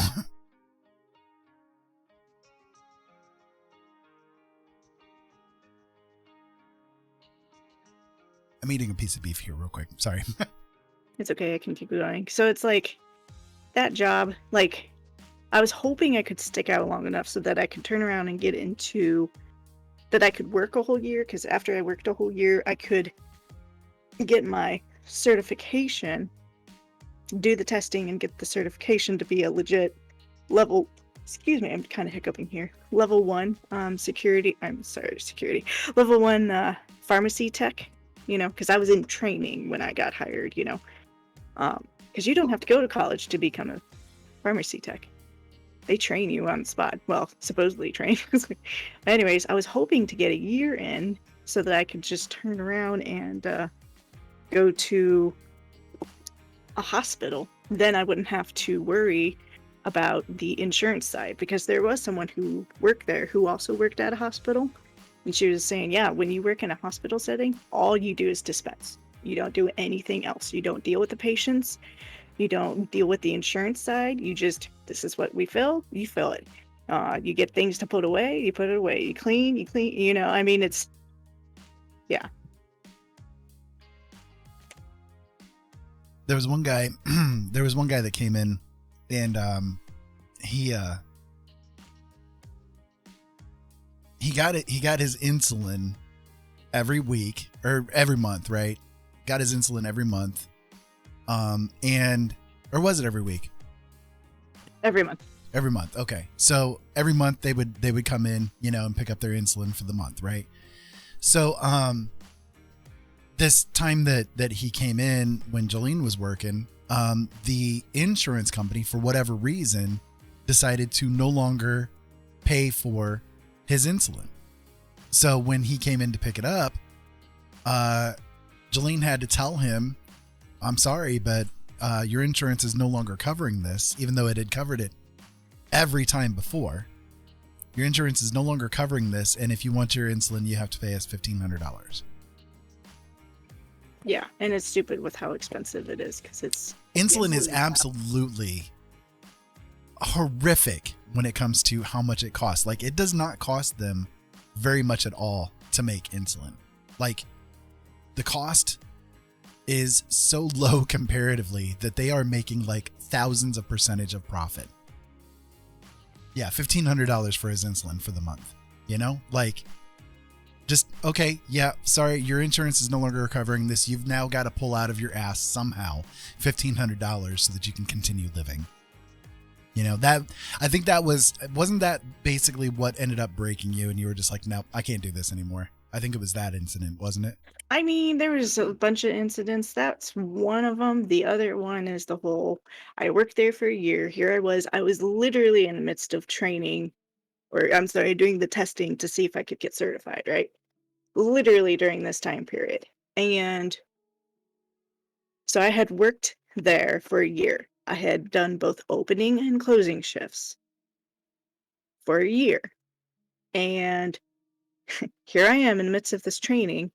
And one day I was closing, and the pharmacist, not the big guy, but the other person that was there, she had asked me, did you log the fridges yet? Excuse me? Did you log the fridges? Did I do what? Yeah. So apparently every morning and every evening, we're supposed to, open the fridges. There's the little thermometer thing in the fridge to tell you the temperature of the fridge, and you're supposed to log it on the paper, because yes, the fridges are connected to like a backup system where if it goes out or gets too low or whatever, it'll call the phones and let us know that there's an issue going on with the fridge, and then we can inspect it and figure out from there what we need to do. But no one had told me that we're supposed to log on, which I thought was weird, considering you would think that there'd be a backup solution, especially too, because there was a time when I worked there and there was 2 days where the phone systems were down. So it's like, what if that went down during that time, you know? What if the fridge just stopped working and now all this insulin and other medication that needs to stay cold is now warm past the temperature it should be at, and now it's, you know, bad, you know? Yeah. So it's like, this was the thing that broke me, because it's like, here I am, I had worked here a whole year, and I realized there's so many more things to learn instead of this, but at the same time, the training was so shitty, because again, literally, I mean, my whole training situation was pretty much read the pamphlets, do the online training course things, and push buttons till something works. And there was only one chick that worked there who knew how to do the computers. She was the only one who knew how to do computers. And because she Yeah, was even the only pharmacist didn't have a clue. Yeah, the head pharmacist didn't know what to do. So this technician, she was the only one that knew how to do everything. And of course, she was the lead technician, but no one knew how to do anything. And because she was the only one that knew how to do everything, she was so busy all the time that if I got stuck and I needed to ask a question, it was hard to get a hold of her, because she's in the middle of doing her higher up tech level duties, as well as just doing everything else, because she was the only one that was there that was able to do like any actual mixing. And by mixing, I don't mean like the antibiotics. I mean, like, if there was a few prescriptions where it was, you know, mix this and that together, more than just water into powder, you know? So, yeah, it was. Yeah, she made sure it was her job security. Exactly. Okay, and then, hun, I will be right back again, and you know Okay. why. Yeah. I'll be back, everybody. Okay. So, it's like, it's crazy what the status of this medicine system that we have in place is right now. It's like, it's hyper expensive. It is like, so many people like tout the medical industry here in America, and it's like, the people that are touting it, I think, are the ones who have never had issues medically speaking, because those of us who have been involved with the system, you know, with health issues, can speak radically different about exactly how horrible it actually is, you know? And the only thing that you can really do is pray, 100% pray, that you have insurance that is worthwhile, you know? I can say, okay, like, again, open book. Okay. Over the years, I have not. Real quick, I have a Yeah. question for you. I am so sorry. This is kind of not topic, but don't we usually do delivery through Walmart, or is it Yeah. Kroger now? Because No, Walmart, we've always had to do the pickup from. I am so confused. I thought they were the ones that did the delivery. No, that's Kroger. Dang it. I just did all this through Walmart. Okay. Well, we can pick it up. It's no problem. Yeah. Okay. It's Thank not you. big Okay. deal. Yeah. Go ahead and pause. Okay. Or I'll pause.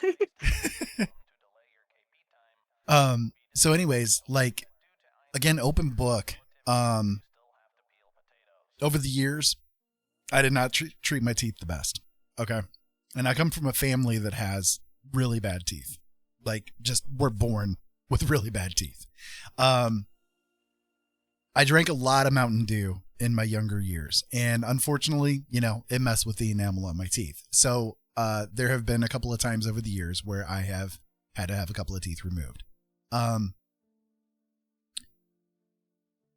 Every time that it's had to happen, like, the dentist would tell me, okay, well, the insurance that you have is not going to cover what you would need to do to have this tooth be saved. So you're going to have to pay out of pocket to have it done. And the only thing I can think of is, you know, it is so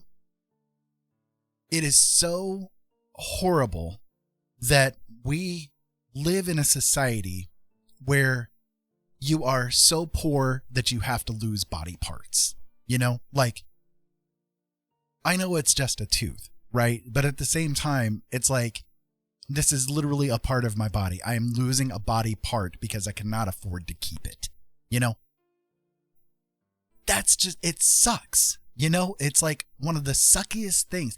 And I know, like, there are other people that are out there too that don't have insurance, and they are literally dying because they have no way to pay for whatever it is that they need. And sometimes it's not all that much, you know, but they don't have any choice. They don't have any choice at all, you know? It would be the same story. Exactly. You know, it's like, it really, yeah, we pay so much for insurance, and for what? It's like I love the way Chris Rock puts it, you know, insurance is in case shit, right? That literally is what it is. It's like, you pay out the nose for this insurance, and by the time everything is said and done, like, are you getting any value out of it? You know, if you're a person who's healthy and you're paying like $200 and $300 a month for insurance, what's the point? You know? And if you're unhealthy, well, good luck getting on the insurance. I don't care if the ACA is in place. It still sucks. You know, it still really, really sucks. So yeah, it's just, it's a bad situation. And this is like not even regarding even mental health stuff. I mean, mental health stuff's even worse, you know? Robin there in the chat was talking earlier about how the meds that they're on, one of them is $18,000 a month and another one is $12,000 a month. And thankfully they're on insurance that pays for it, you know, because if they weren't, you know, she wouldn't be here. And that's just the two meds. Like, the other meds that they have are just as expensive. Like, what was it? $1,600 or $6,000 a month for the IV supplies and stuff that you have to have. I mean, it's like, that's insanity. That's insanity. And you go outside of America to Canada or Europe or something like that, where, you know, it's more of the universal healthcare, and it's much, much less expensive. It's blackmail in so many ways. It's literally a form of extortion and blackmail, you know?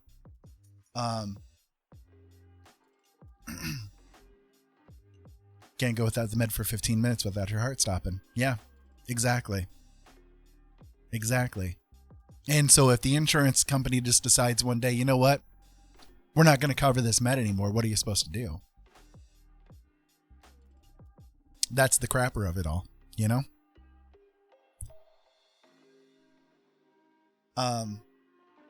Every chemo treatment my mom has is $2,000 each. Neupogen, immune booster, $3,000 per shot, 3 shots a week. Magnesium, another $2,000 weekly, and the biweekly chemo drug, $2,000, 7 years adding it up. Oh, good God. And I know she's been going through a lot for a number of years with it too. Yeah.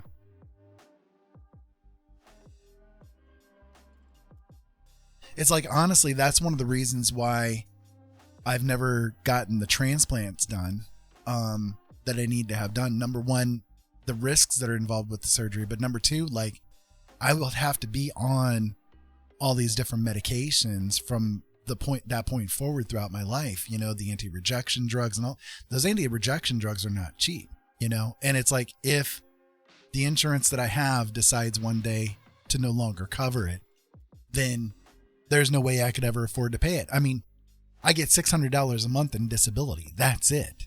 You know, that barely pays rent. So it's like, I have to be very cautious with everything that I do, because I can't afford to have anything happen in any way. You know, it's like, it really sucks. I'm back for the moment. They just came out with a generic that hasn't even been tested, and they're switching people without even informing them. Really? Generic for what? Man. For the med that she's on to keep her alive. Gotcha.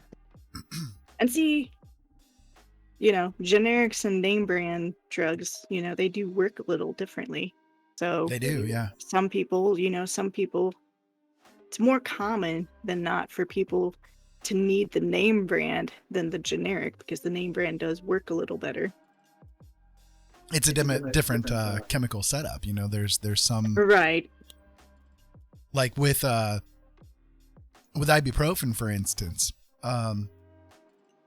Advil works better on me than the generic forms of ibuprofen, because there's a couple of different chemical changes that occur when they mix Advil that the generics don't have. It actually works quicker and lasts longer than the generic ones do, even though they're the same milligram amount of ibuprofen, you know? So, I mean, it is that way. A lot of generics just don't have the exact same formulation, so it does act differently in the body.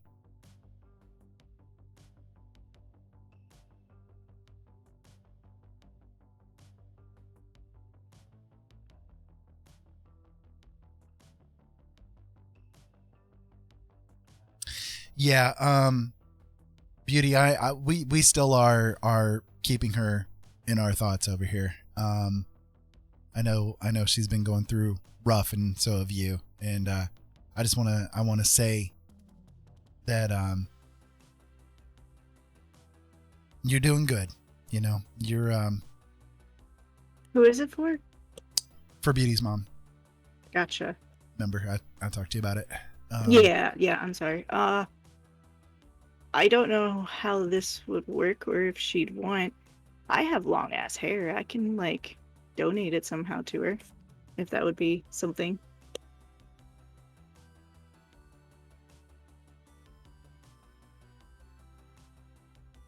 Yeah, I used Jolene to has hair every down to year. her butt. Yeah, it's literally down to my, yeah. I used to donate it every year. I haven't for the past few years, but I used to get it trimmed, get a foot cut off and have it donated. She has 5 wigs. Okay, just figured that off her.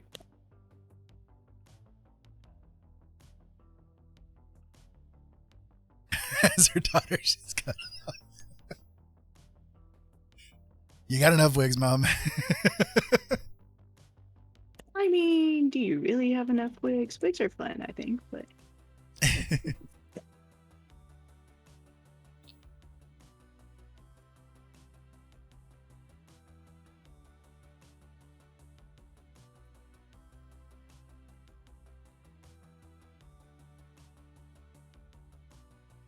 Anyways, I don't know. I feel like there's so much more that could be done when it comes to healthcare. You know, there really is. There's so much more that should be done. But we're not going to see any we progress can with the all way that things agree are. that you here know? in America, our care system is so cruddy. So cruddy. Yeah. Right? Jolene, can you can cut your hair and I'll wear the wig. I mean, I'm sure we could somehow get that to work out. I miss having my long hair. It's like, it sucks. Like, I used to have super long hair and I loved it. And I had to get it cut because of working for the man.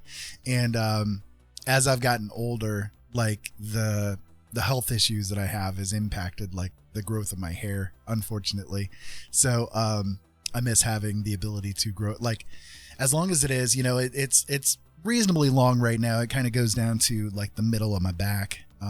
But I have not cut it for like 10 years. So it's like, this is 10 years worth of growth, you know? Can I have more, please? That'd be nice. Never been able to have long hair. Yeah, I know you've always had pretty shortish hair. Yeah. Comparatively. Okay, I'm here for good. And talking about long hair, I have always been lucky with having like long hair. My hair has never had issues growing long. I remember the last time it got cut accidentally short or shorter than we wanted it to. You were so worried. Oh no, it'll never grow. Trust me, it'll grow. My hair has always grown. As long It's as your hair has been literally, to your boobs. yeah, mine is literally down to my hips. Like, yeah. Now my beard, on the other hand, that I've never really had much problems growing. When I cut it last year, like I cut it last year because of the masks. I really loved having the beard that I had. It was down past my belly button. It was huge, you know. I can show off my hair. Okay. So there you go. She's got really long hair.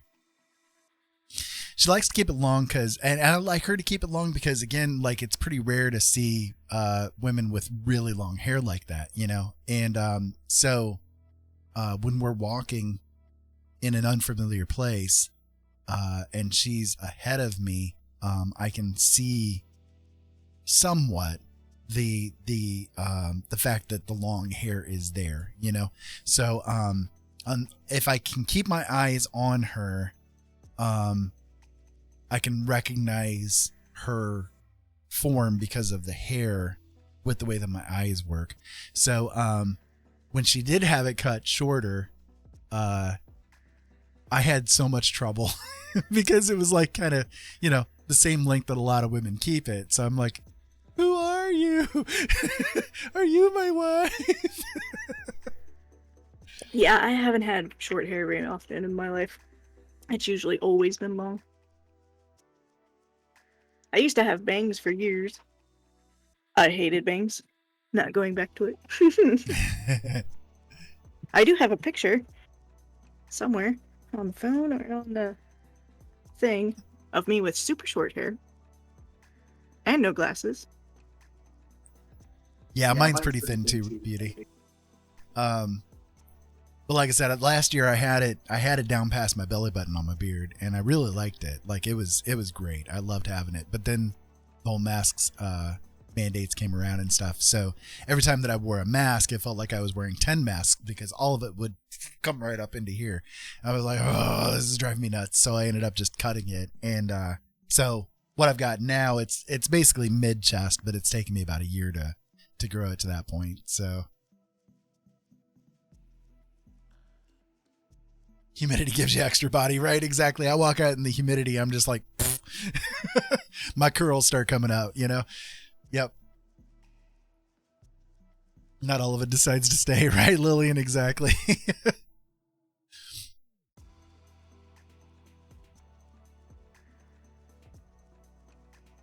Yeah, it bangs. That'd be interesting.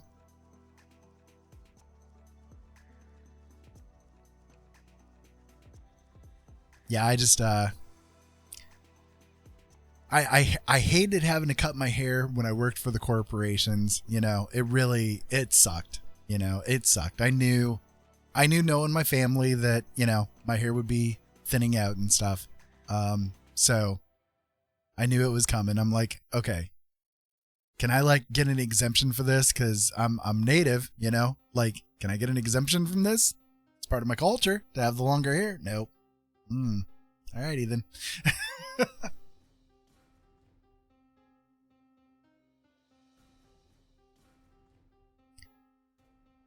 Yeah, that one's already banned. It's just showing up still as my most recent follower, but that one's already banned, Zalana.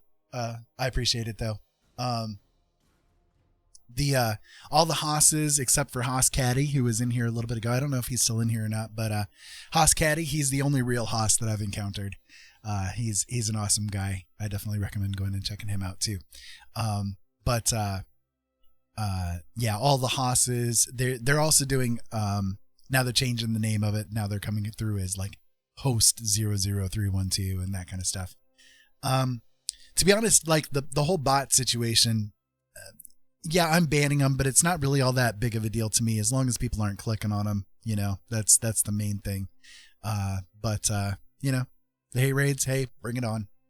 Come on in. I'll stop y'all. I've got panic buttons in place. I'll get it taken care of.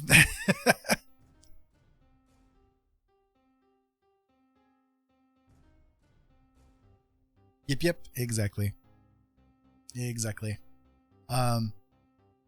I'm not too worried about the hate raid stuff. Like I know I'm part of the marginalized groups too. You know, I'm Native American, I'm disabled, you know, I'm part of LGBT. I'm marginalized with it, but I'm not too worried about it. You know, it's not that big of a deal to me. I've dealt with some really horrific shit over the years when it comes to, you know, dealing with other people, and these bot raid things. I mean, it's mostly just you know, a couple of guys behind a screen that are, you know, jerking off while they're having a good old time, you know, and the more people are paying attention to it, the more they're getting a thrill out of it, you know. So I'm not giving them much attention, I guess, if that's what it comes, you know, if you want to put it that way. I'm just not giving them as much attention as they would like to have. So, yeah.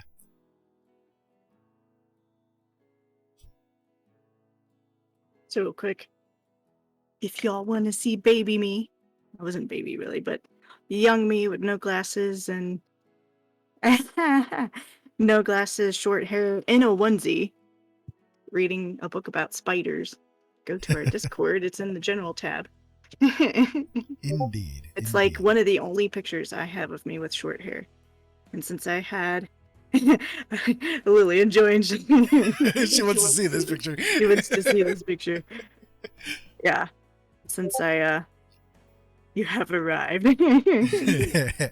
You can see me with no glasses. So that means I was kindergarten or younger at the time of that. So, and then, no, Robin, I have not seen your newest creation. And then, hi, Zilana? Zilana, yep. Hello. Fellow artist and awesome human being. Sorry, I have not crocheted at all tonight, but I've actually technically been like in the midst of getting a grocery order. She's shopping right now. I'm officially done with it, so she has been shopping all night long. Officially done, yeah. Did you get me good food?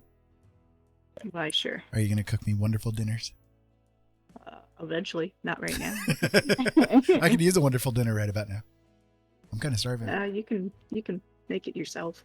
Well, I have leftovers in there too. I guess I know I have leftovers too.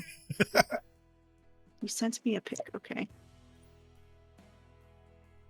Yeah, Zalana, I definitely get it. It's like, it's frustrating. You know, it really is. It's frustrating, but like I've dealt with so many crazies over the year. Like, you know, when I was working for the radio, for those of you guys not aware, I did talk radio for 6 years, and the end, like it was an enjoyable experience for me. I did really like what I did with it, you know. But then at the end of things got very horrific, to say the least.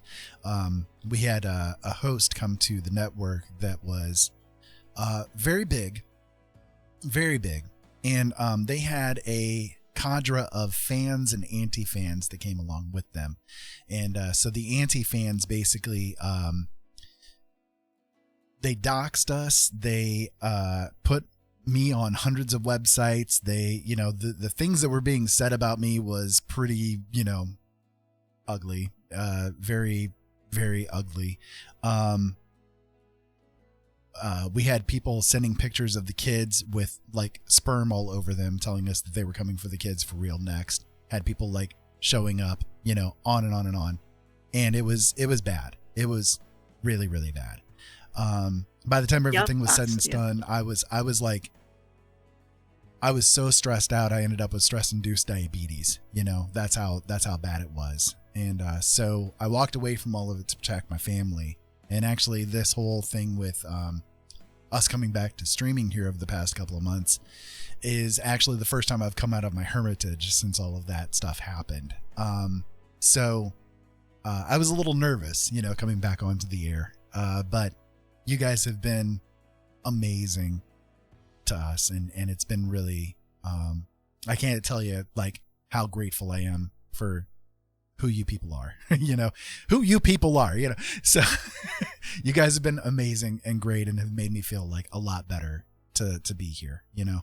So, so needless to say, I have dealt with like much more horror shows than what these guys are being capable of doing, you know? So it's like, bring it on.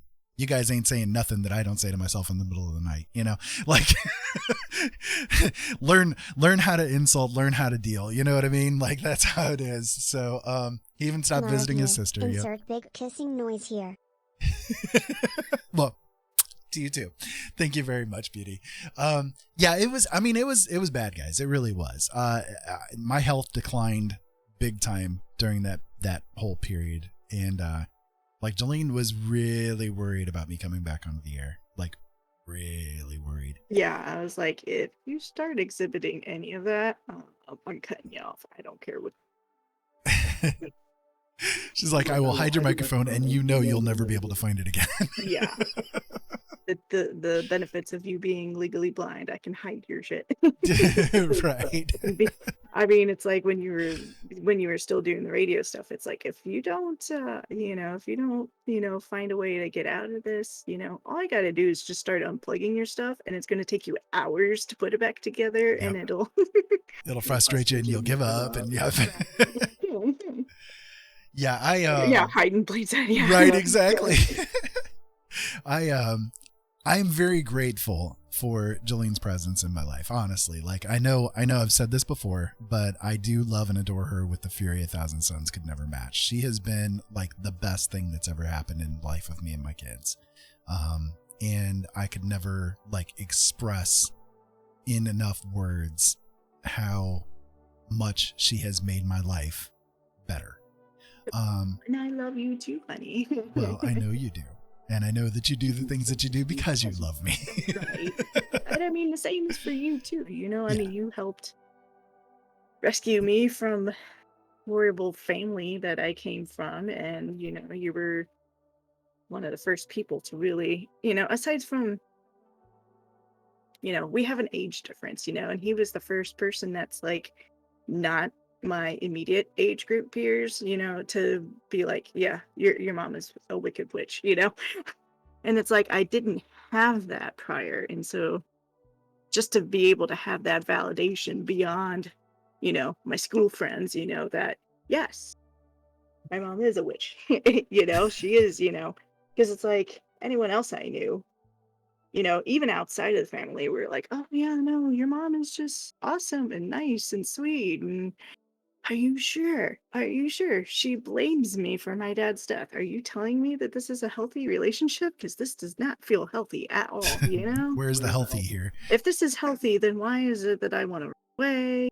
I have things packed, explain this to me. And he helped me, Ira helped me to not run away, helped me to see that there's a light at the end of the tunnel, and that push comes to shove, that there's somewhere I could go if things did get bad. Because I mean, she was never physically abusive. Ways I kind of wished, because I would have gone to the cops long ago for that. But I should take that back. I don't wish that, but it would have been easier to make something come out of it. So Smidge age is just a number. We all love you. Right. Oh my goodness. I have to say this is I have to say this. So not too long ago, when I was doing my cardiac rehab, the lady I see on Tuesdays, I've become friends with, and I had mentioned to her that there is an age difference between me and Ira, and she's like, oh yeah, how much? So I told her, and she's like, oh, that's not bad. I mean, as long as you love each other, that's all that matters. And I said, when I got together with him, I moved in with him as soon as I turned 18. Right. As soon as I turned 18, I moved in with him, and I lost my whole family for it. And she laughed, and then she like looked at me and she's like, oh my God, you're serious? It's like, yeah. She's like, what?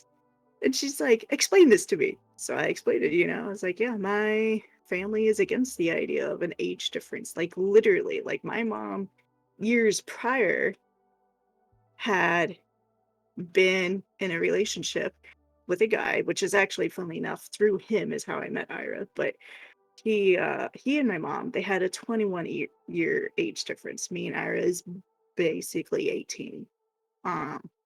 So yeah, my mom was together with this guy. They had a 21-year age difference. It didn't bother me in the slightest. And in fact, her relationship with him kind of mended our relationship while she was together with him. We kind of started to get together because he was the younger of the two. So he was kind of a bridge for us, and we started to get along a little bit better. and he had proposed to her, and she doesn't know that I know that. But he had asked me first because he had said, I know your relationship with your mom is horrible. I don't want to do anything that's going to make it worse. Do you mind if I ask her? And it's like, please, because you're making her way happier than she's ever been. So yeah, so they secretly got engaged. Where, I mean, they didn't marry, they didn't fully tie the knot, but like she had the ring and everything. And then one day, one of my brothers comes over, wants to have a talk with her, and drives around the neighborhood with her. And then comes back to the house with her, drops her off, doesn't even make sure she gets in the door, and just drives off. So I'm like, okay, something's fucked up. She comes into the door and she is bawling her eyes out. My brother had told her that the family is very uncomfortable with her relationship with this guy. And my brother specifically, because not that brother, but I do have another brother. My mom had him when she was 16. And then again, her relationship with this guy is Attention 21 all years old. personnel. So she has a Good son news, that's older than me. reinforcements have arrived. Hang on. As the trunk tank has been flushed, that is all. Hello, Blighted Angel. Welcome on in. Thank you for the raid. I appreciate it, and I'm glad that you guys are here. Come on in. We're having a bit of a discussion tonight, but come on in and welcome in, Blighted. How did things go on your stream tonight? And for those of you guys that have never encountered me before, hello, welcome on in. My name is Ira. This is Blind Dad Does. Right over there is my wife, Jolene, and you can see some examples of her art over here to the right. You can see some examples of my art over here to the left. You can see my art creation process up here above. I am a blind guy. I try to do what I can through the blindness and try to do the best that I can with what I've got. But yeah, in the meantime, Punch is on the left, Pie is on the right. Come on in. Please make sure that you tip the waitress because she's been on her feet all day. And yeah, in the meantime, welcome to my little pit stop on the Information Superhighway. I hope that you guys enjoy your stay. So, yeah, tonight we're having not a whole lot of art, right? But we're having a big discussion. We've been talking about like physical health. We've been talking about mental health. We've just been talking about a whole lot of different stuff. And you guys are welcome to come on in and join in with the conversation. And yeah, whatever you guys got going on your minds or whatever's going on in your lives, this is a place that you're more than welcome to talk about things. Both Jolene and I have physical problems. I am blind, and I also have arthritis and fibromyalgia. She was born with half of a heart, and her lung function is decreased in about half. And so there's that going on. We've got, like, I've got bipolar and PTSD You're and okay, all kinds Angel. of stuff, Go you know? So You're okay, Blighted Angel. You can be a jerk. You can raid and go. It's all good. We enjoy your dinner. understand. Enjoy your dinner. Much love to you. Thank you for being here. And Eat thank you for bringing well. all your friends along with you. So, yeah, other than that, we've just kind of been discussing some things. We've been talking a little bit about like mental health and physical health and kind of like how we, here in America, things are a little bit magoo when it comes to the health system and so on and so forth. But talking also about, oh, Simon, hey, how you doing? I'm trying to make sure I'm blind, so I'm trying to make sure I'm keeping up with the chat. So I see Brissy Girl, Ursa Crafts. Welcome on in, guys. I'm glad to have you guys here. And hopefully you guys are having a really good night. It's been a good night. To kind of like catch everybody up here, I hadn't streamed for a few days, and normally I stream pretty much every day when I can. And the past couple of days I haven't been able to stream because on Sunday night we had to put one of our kiddos, Ollie B, into a facility for some mental health stuff. And so we've kind of been dealing with all of that. So we've been talking about, some mental health things, and kind of lamenting the mental health system in America here as it stands. We talked a little bit about just the health system in general. Health system in general, yeah, but especially when it comes to like mental health stuff, it's kind of horrible. Yeah. So what you guys got going on? How have you been? Simon, I haven't seen you live for a couple of days, but I know that I love catching your streams. Ursa, thank you for being here as well. I think this is the first time that you've been here, if I remember right, isn't it?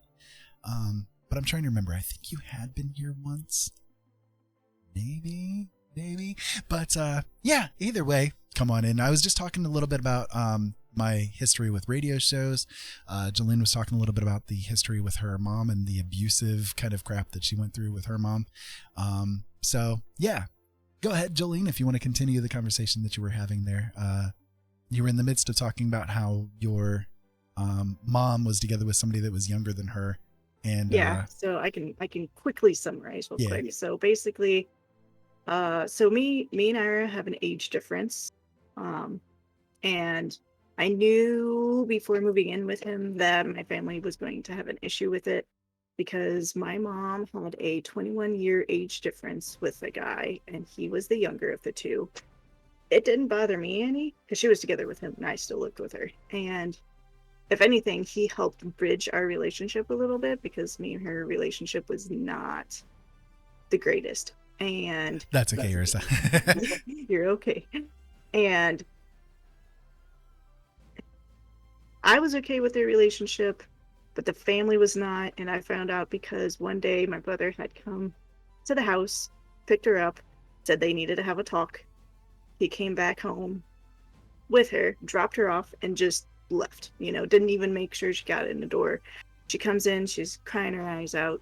Come to find out that my brother had told her that the family was uncomfortable with her age difference with this guy because that's just how they are. They were uncomfortable with it.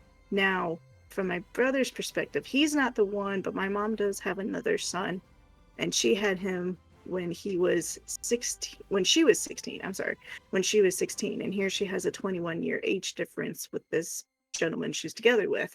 So that means she has a son that's technically older than the guy that she's together with. So that was my brother's pinpoint of, it's gross that you're together with someone that's older than one of your own kids. Not even caring to try to get to know him, and he was making her happy, and he was the first guy that our mom had gotten together with since my dad had died, because I have a different dad than they do, and had basically told her that the family is uncomfortable with her being together with this guy because of the age difference, and she had to choose to either stay with the family and get rid of the guy, or if she chose to stay with the guy, she would cut her ties off with the family. And it's to be that closed-minded just because of an age difference, and it's at the same time, did anyone talk to this brother to see what he felt, because they're all going based around this idea, and it's I don't know, maybe you should talk to him. If it's a big issue for him, then that might be something that he and our mom needs to talk about. But if he's cool with it, then why do you all have an issue? So because of that, I knew that the family was going to have an issue with me and Ira. Because me and Ira have an age difference. We're not 21 years. We're basically 18 years, but still, I knew because of that just getting together with him, there'd be an issue. And it sucks because the majority of people that I meet, when I do reveal, that the age difference, they're just age is just a number. There's nothing, there's no reason to it. It's as I had mentioned, I have heart problems. I was born with a congenital heart defect, and I recently had surgery this past December, so I'm currently in rehab, cardiac rehab, to help get the strength back up and everything. So one day I went to rehab, and I had talked to my therapist or whatever, the lady there, the nurse.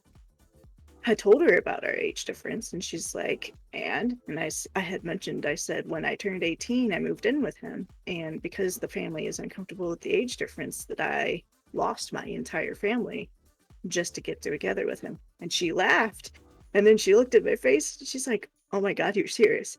Yeah, I'm serious. And she's like, wait, break it down for me. So I broke it down for her, and she's like, okay, but let me get this straight. You were 18 when you moved out, right? Yeah.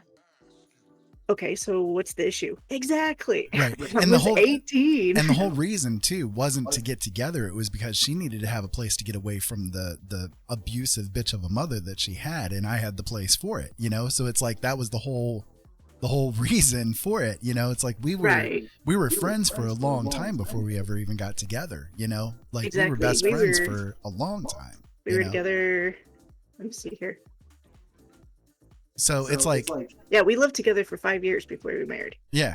So it's like we were already friends, you know, way back before we got married, you know? So it's like the whole purpose was for her to get away from this person who was causing her misery. Yeah, like to give absolute for abject those misery. that haven't heard it yet, to give very quick, simple explanation of like why my mom's abusive or how she's abusive, because she wasn't physically abusive, she was mentally and verbally abusive. One of the things she did all the time. My dad died when I was 5 months old. I'm gonna AFK real quick. Go ahead and keep talking. Okay. My dad died when I was 5 months old. My sister died when I was 4 years old, and she died in a completely different state than we lived in. We live in Indiana. She died in Nebraska. My mom blamed me for both their deaths. 5 months old when my dad died. 4 years old, completely different state. And somehow both it's my fault. and both died to suicide. And they both died by suicide, yeah. And yet somehow it's my fault. So that's just one example of the relationship I had with my mom. And I would talk to my whole family and they'd be like, "Oh no, she's fine. I don't know what you're talking about. You're just making up stories." No, I'm not. This is shit she would say. I mean, I don't know. So just examples, so. But yeah, so me and Ara have an age difference. So if you have issues with that, learn to get over it. I don't know. I don't really care anyone's opinions. There's only like one person I can think of that I've ever met outside of family that was uncomfortable with me and Ara's age difference. But he just teased me a lot about it, and I didn't care. He's like, as long as you're okay with me teasing about it, it's like I don't care. As long as you're not gonna sit here and like trash talk me about it, you know? So yeah, so that's kind of me and Ira in a nutshell real quick for you. Sadly, when people are grieving, they tend to find someone to blame, and then that person gets all the shit, usually a big sign that they need help and lots of it. You know, okay, I could go into a huge spin as to why. Like, I do know why and how my mom connects me to it, because there is technically a line to it. But it is a very long story, and I don't know if you want to hear it, I can go into it. But there is a trail of thinking of how she comes to it. No, I did not cause it, but there is a twisted way in which she can twist it into thinking I'm the cause of it. Even though I didn't do a damn thing, you know, I just existed, and that's pretty much what it comes Well, you've already down to. opened the door. You may as well explain it. I mean, okay, I can explain it real quick. I'll try to condense this. My sister has a different dad than me. Okay, actually, all my siblings. Lizana. Okay, Zolana, thank you for being here and hanging out with us. Thank you. Thank you. So, yeah, all my siblings have a different dad than me. I'm the only one that's from both my mom and dad. And then I didn't find out, this is another thing with my mom, I didn't find out till I was 17 that I also had brothers on my dad's side. Apparently she didn't think I needed to know. Anyways, but I am the only child that they both had together.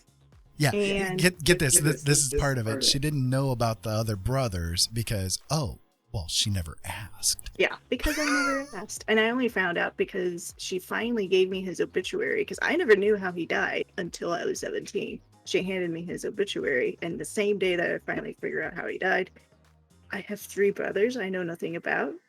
And I asked her about it. She's like, you never asked about them. How am I supposed to know to ask if I have other brothers? So how many siblings do you have? I have 3 brothers on my dad's side, and I have 2 living siblings on my mom's side. They're both brothers, and then I have a deceased sister. So I'm one of 7, but I'm only, right? Yeah, I'm one of 7, but only living, I'm one of 6. So my mom has the 2 brothers I have on my mom's side. They have different dads. My brother and my youngest older brother and sister, they have the same dad. And then the oldest, well, you want to know the more fucked up situation about it all? My oldest brother on my mom's side, I knew he existed, but I didn't get to meet him until I was Robin, that's a mathematical equation. maybe 4, but I knew he existed. Like, I always knew he existed. And the reason I didn't actually meet him until I was 4 is because she gave him up for adoption.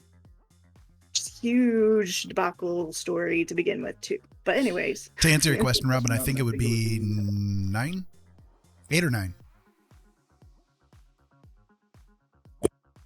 So yeah, so the roundabout story with my mom and why she blames me for my brother and sister's death.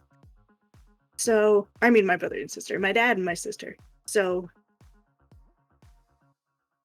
my sister and her brother, our shared brother. Yeah. Yeah. So, they had the same dad. He's from Nebraska. Our whole family's from Indiana. They grew up, raised in Nebraska, were born in Nebraska. For the most part, they lived in Nebraska their whole lives. When my brother, who's the youngest of the 2, was roughly 7, they had a divorce. My mom and their dad. Our mom and their dad. They had a divorce. And he was harsh. He pretty much threatened her that if she ever got together with anybody else, that he would make sure she regrets it. That she was never allowed to get together with anybody else. She was only supposed to make amends and get together with him again, or just stay single for the rest of her life. Now, after she had my brother, she had her tubes tied.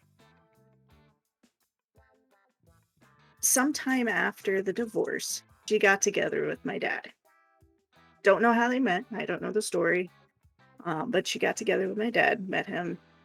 They get together. And she unexpectedly falls pregnant with me. Because, again, she had her tubes tied. So she was not anticipating having another child. And so here she is. She's pregnant with me. Comes from a very highly, Roman Catholic family. Even though she didn't really follow the faith. So abortion is a big no-no, thankfully. And so here she is. She's pregnant with a child that she didn't plan, didn't want. She had her tubes tied.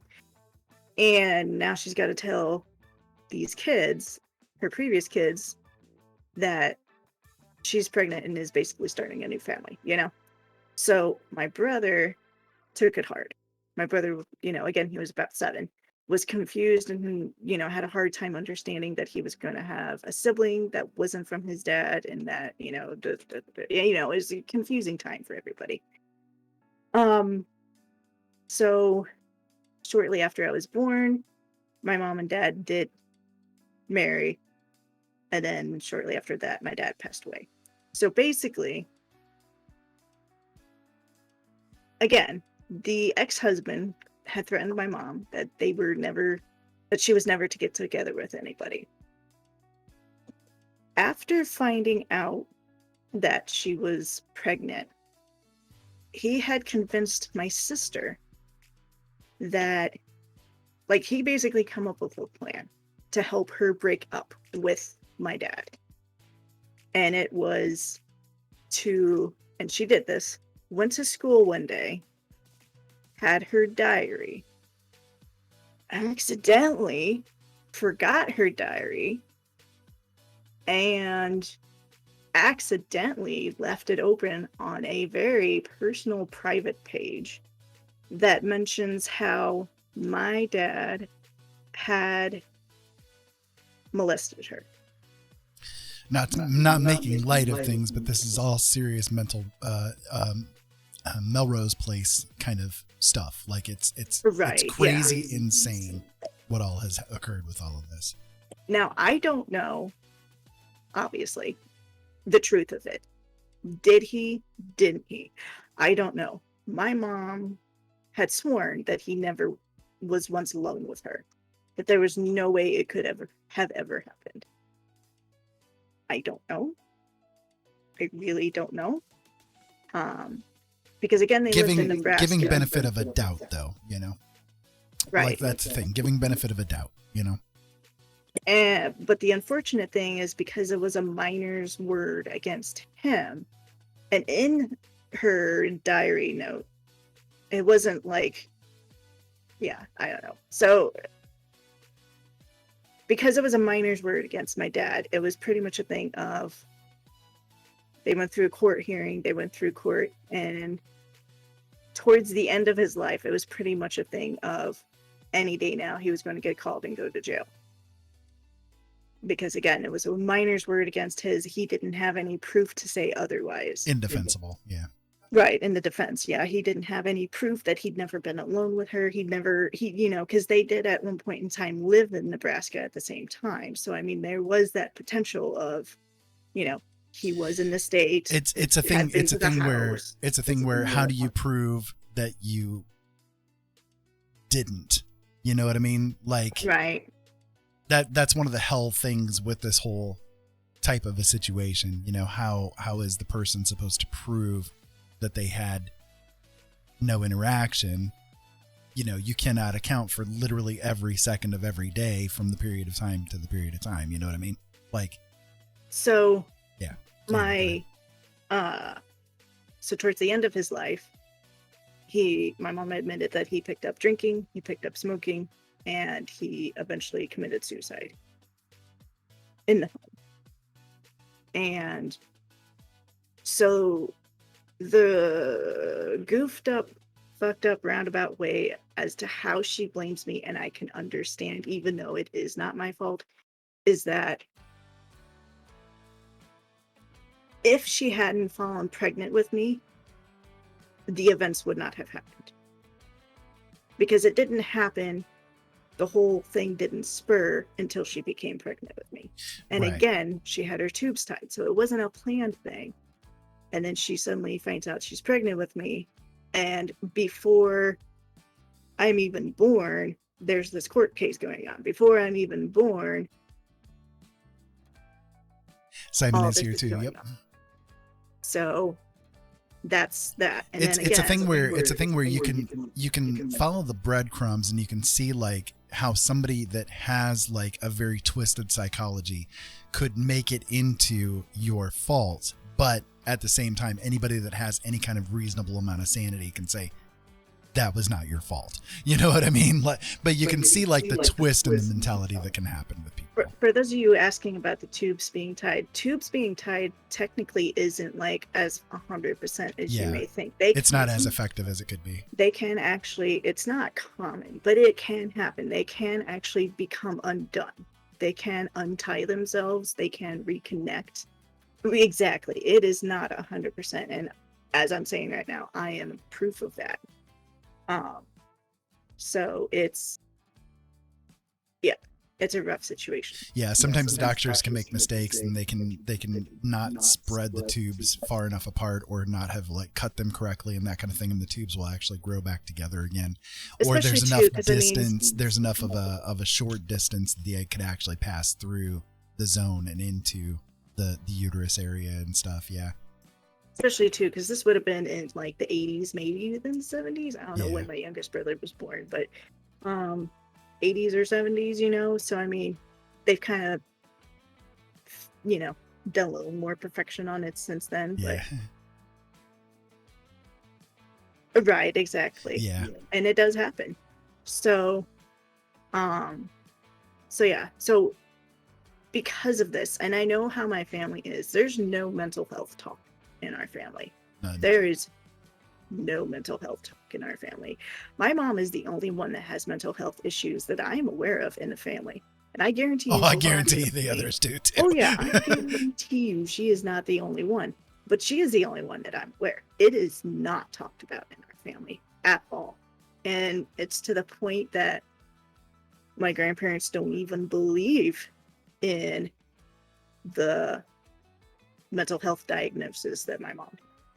You know, she's bipolar with manic episodes. So because of the mental health issues, because of everything, and then add on top the whole her own child writing this letter, getting the court to come after her husband, who she claimed she was in love with. And then also at the same time, while pregnant with me, she also knew that I was going to have my heart issues. It was discovered while she was pregnant with me that I had tricuspid atresia, the condition that I have. And she was told I may not even survive birth. So here she has a baby that she didn't even plan for, that may not even live, and is causing all this havoc. And until then, none of this happened, you know? So here she's risking her husband just one day getting picked up by the cops, going to jail for who knows how long. Now she can't trust her daughter, because I had heard stories from the family too that this sister of mine was a bad seed, you know, stole money from grandma and would steal jewelry and lie about it. Red hair. I mean, she wasn't a good seed to begin with, from what I've heard. So you add. I mean, all you can this imagine together, with the family situation, just from hearing what you've heard so far, like why she would have the problems that she did, you know, like right. Yeah. And then to compound why she also blames me for my sisters, is it's the whole thing of, it's like, so everything happened with my dad, so obviously she would blame me for his death, because that was the easy scapegoat for her to come up with the reason of how to deal with everything. Yeah, blame the kid, because And then yeah, because if it wasn't for my birth, again, none of this would have happened. And then my sister died when I was roughly 4. I could be wrong. I could be 6. I don't remember. It was one of those two ages. It was 4, 6, maybe 5. You know, it was 6 or younger. It was before I started school. And before then, my great grandma had died too. Not by suicide, just old age. And so then my sister dies by suicide. More than likely, I guarantee you, by out of guilt, you know, because here I am, I'm getting to the age where I can talk. I'm getting to the age where I can wonder, you know, how come I don't have a dad? What happened to my dad? You know, again, she lived in a different state. I don't have any memories of her, but pictures of her holding me as a baby. But yeah, so anyways, so within a short period of time, she goes from suddenly being pregnant with me when she didn't plan on it, finding out that I may not even survive birth, at the same time her own daughter destroying the reputation of her husband, and, you know, doing such a messed up thing, whether it was true or not, again, I don't know. And then her own husband dying, committing suicide in the home, the day after Christmas, I should mention. The day after Christmas. He died the day after Christmas. And then her own grandmother died. My great grandma passed away. And then I had my open heart surgery that was going to either save me or I may not have survived it. That happened when I was 4. And then, like I said, maybe when I was 4, 5 or 6, with somewhere in that zone, my sister committed suicide. So somewhere, you know, within such a short span of a few years, my mom dealt with all that.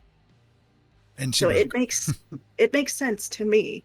I can see why she would blame me as much as she did, because that's what she did her whole life, is blame me her whole life, my whole life. She blamed me for everything. I mean, and it followed me all my life. You know, she would wake up, have a bad day. Because you ate this cereal, I'm having a bad day. You know, and it was, you know, fucked up shit. But I mean, Yeah. it's what I dealt with my whole life. And it's like, knowing all that, it makes sense because she's always found me as the scapegoat to cope for what's going on. Yeah. So I know why. I can see her reasoning of why she blames me for their deaths, despite the fact that obviously I can't help the fact that I'm born. I can't, Zolana, thank you so much for being here, and drive safe, please. And I hope to see you again soon. But either way, thank you so very much for being here. Much love to you.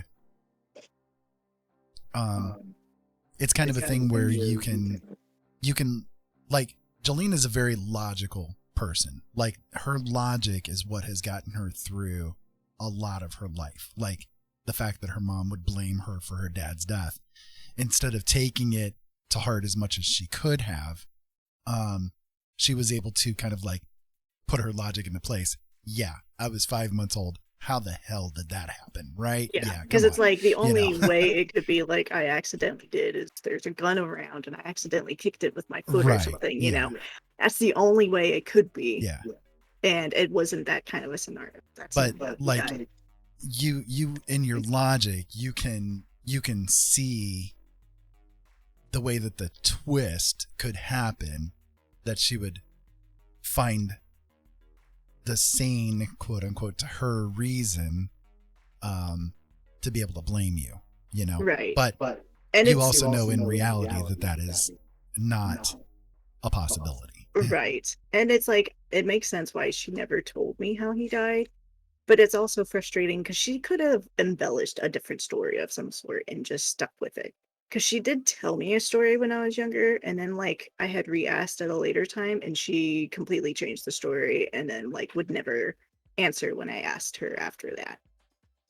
And so it sucked because I knew she was lying. I had, how did he really die? And she would just, ignore me. And I would go to the family and ask, and they just, you need to ask your mom. You need to ask your mom. And it sucked because I had a cousin that's the same age as me. He knew how she died. But again, ask your mom. Why the hell is no one telling me how he died? At some age, I need to find out. Why is it that 17 is the age that I find out? Or at least partially, yes, you don't have to tell me the suicide when I'm 6, but you can tell me something, He died from carbon monoxide poisoning in the garage. Self-inflicted. He died from gas exposure. He worked at a factory. You could have embellished something into that and then slowly ease it into the truth later, But the fact that I was given nothing. Yeah, it would have been enough to satisfy your young mind and the curiosity why your dad wasn't and there, the only reason why, like, she had told me a story and then I had asked, the only reason why I had asked again and not just believe that first story is because I had told said cousin that's the same age as me how he died. And he's like, don't you lie. Don't you say such stupid stories like that. And I'm like, what? So then that got me questioning. And I'm like, so how did he die? And then she tells me a complete ass backwards story. And it's like, is that really how he died? And then just never got an answer after that. So I would ask like every year, multiple times, how did he die? How did he die? And she would just ignore me. So, yeah. It's such a weird, twisted situation all the way around, and it's like that. It's like the goofy situation of the whole thing is, it's like, okay, so I have this relationship like this with my mom, and then like I leave her and everything, and years later, my oldest brother, the one she gave up for adoption, had messaged me on Facebook one day and is like, what did mom ever do to you? What did mom do so bad that you left? She gave you up for adoption and you're asking me? I don't know what you're saying here. Right. Not only did she give him up for adoption, his adopted parents were willing to keep her in touch with him. And she never did. And she didn't want to do that. He found his way back into the family. Because again, this is before Google, this is before Facebook and all this, and they had known enough about the family that when my great grandma, like I had mentioned earlier, when she passed away, the adopted parents of my brother knew that she was part of our family. Probably too, because the obituary probably named her, family too. And so he knew to come to the showing. So that's how I met my brother, said brother, the very first time. That's how the majority of the family met him, is he comes into the family during the showing of the wake, of my great grandma. Here's this guy that shows up, and it's like, oh, it's my mom's long lost son, that she gave up for adoption when she was, because she had a teen pregnancy. She had him when she was 16. So, yeah. Teen pregnancy during the 60s, During the 60s. in a very Roman Catholic family, She told me, she said, the Okay, only what reason is that I had sex was because I was always for it, so I may as well. Yeah.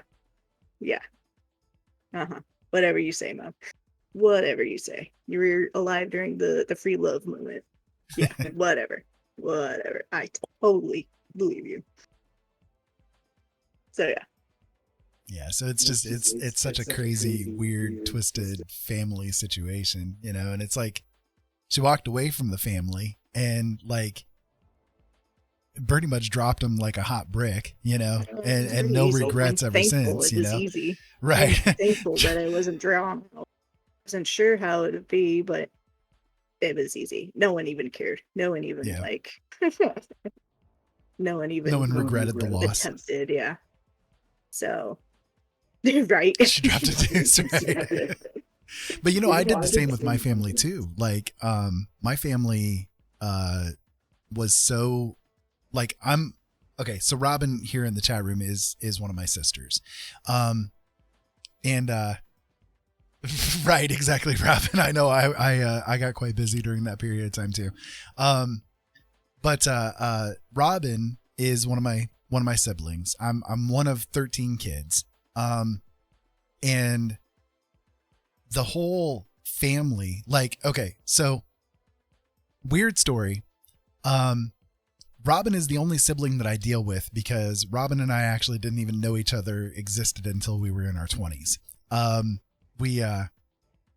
I moved into a place with my second wife, and we got to be friends with this family down the road. And one day, Robin comes over and says, "Oh, by the way, is your dad's name Ted?" And I said, "Yeah." And he goes, "Ted Robinson?" "Yeah." And it's like, "Okay, I thought so. I'm your sister." "Okay, great." It's like, I probably have another 30 of them out there the way my dad was. I have no clue, right? And it's very possible, but it's like, it's kind of one of those funny things that happens in life, but basically her mom and my dad got together for kind of a one night stand situation before he got together with my mom, and hello, Robin. So, one thing I'm learning, sometimes a happy marriage takes many tries, right? Yeah. Yeah.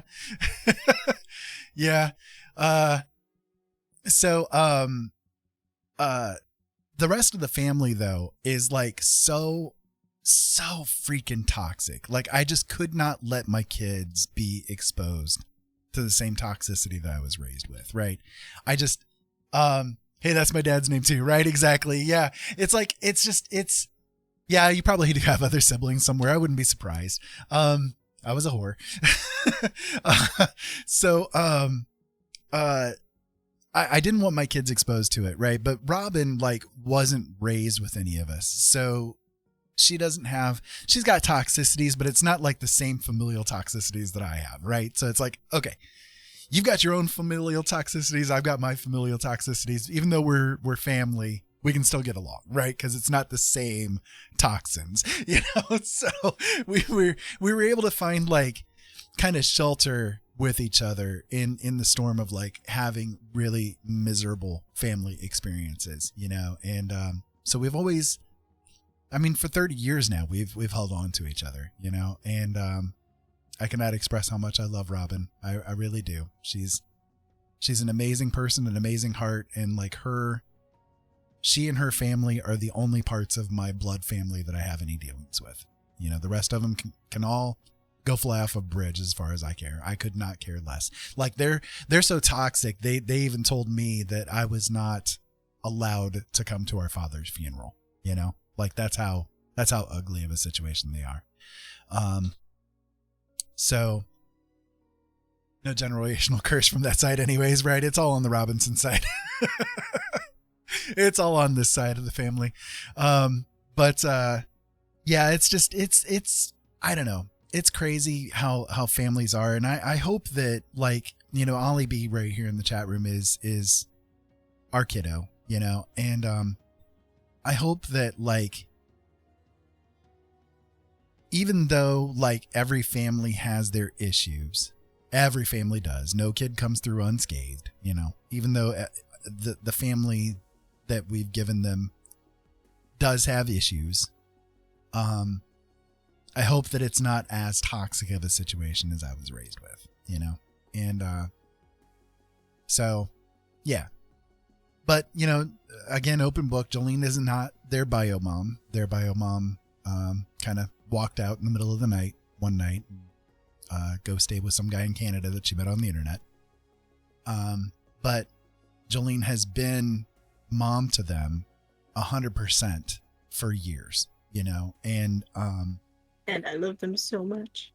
And she does. I mean, with no hesitation, no regrets, no anything. She is 100% their mom. And I could never have asked for anybody better for them. And so there you go. Kind of our family in a nutshell. But and it's like when we got together and, you know, it was becoming a thing. As soon as the kids started calling me mom, I had told Ira, I said, they can call me mom. They don't have to call me mom. Even to this day, it's like, I don't care if they do or don't. I mean, granted, I would rather they did, but it's not going to crush me completely if they don't, you know? And Ollie does get the chance, though, when once in a while she'll just be like, you're not my mother. You know? Joking, of course, but, you know. But it's like when that first started happening, I said, okay, I want to make sure you know that as soon as they start calling me mom, I'm going to make sure that they know that I am not their real mom. Like, granted, they're young, they're not going to fully understand it, but I want to make sure that they know, because I'm not going to dick around with the whole, when's the best time to tell them, you know, because, you know, I had Right. similar with my own, you know, nobody telling me how my dad died. And this would be a different, you know, shocker to be like, oh, I always thought you were my real mom and you're not. What else is not real, you know? Yeah. So it's like, I'm not gonna dick around with that. Just, you know, from the get-go, you know, told the kids you're special, you have two moms, and she's the one that gave birth to you. And I'm the one doing everything else. And I'm the one that's here. Yeah. Like, you guys are special, you got two moms, and yeah. And then as they get older, I could explain better, but you know, yeah. So Ollie was cute when younger would say that I was the one that had the egg, but then I passed it to their other mom, and she was the one that hatched them. I was like, sure, whatever makes it more understandable. Yeah. Whatever makes you happy, there, He's kiddo. the one that hatched you guys. Yeah, sure. Whatever makes you happy there, kiddo. Yeah. But it's like, you know, I always feel like, yeah, exactly. She's their real mom. You know, I got together with my ex specifically to have these kids for her. You know, that's what it comes down to. But we've always been, you know, always open and honest with our kiddos about, you know, everything, right? Because I got lied to a lot when I was a kid. I know Jolene just gave you the big backstory of her lies that she was raised with, you know, and it's like that alone adds so much toxicity to Room people, motel. you know? Right, exactly. Yeah. Yep. These guys are my crotch goblins. So, you know, but you know, I feel like, yes, while there may be some things that aren't necessarily like easy to explain to a kid, and you may not want to give them the full story, like from the get-go, because they might not like be able to maturely comprehend things, you can still at least give them a modicum of the truth so that there are no like you're not ripping the rug out from underneath them later when you do tell them the true story or whatever, you know. It's like, Right, because I mean, in all cases, I feel the child, anybody, not just child, but you know, everyone needs to know the truth. It hurts, yes, but the sooner you can tell it, the better it's going to be. And if the child is too young to truly understand it, or it's too mature, complex, perhaps, or something. right? Yeah. Like in my case, the whole fact that my dad committed suicide, you know, tell different tidbits of it first. You know, again, my mom could have said he died from the carbon monoxide poisoning from And factory. that could have been enough, you know, just Right. saying, oh, And well, that he would died have of carbon been monoxide poisoning, you know. right. That's And all it would have then taken. yeah, and then that would have been fine. And then later on, when I see the obituary, then can say, well, it was carbon monoxide poisoning, but you were too young, and I didn't know when was the best time to break the news that it was suicide instead, because that is a harder topic. Right. But you know, in other cases, like, you know, I'm not your bio mom, that should be something they need to learn like sooner than later. Yeah. That should not be waited for like years, you know. Even with adoption situations and stuff, I think that it is far better to talk to the children about that, you know, to let them know, okay, look, I am not your bio father, I am not your bio mother, you know, but you are my child in every other way. I chose you, you know, and that relieves some of the aspects of the toxicity that can build up. You know, when you raise your children on lies and then they find out the truth, you cannot expect them to look at you the same way. They cannot do right. That, you know. Here's can I butt this in real quick too? You are a butt. Yeah.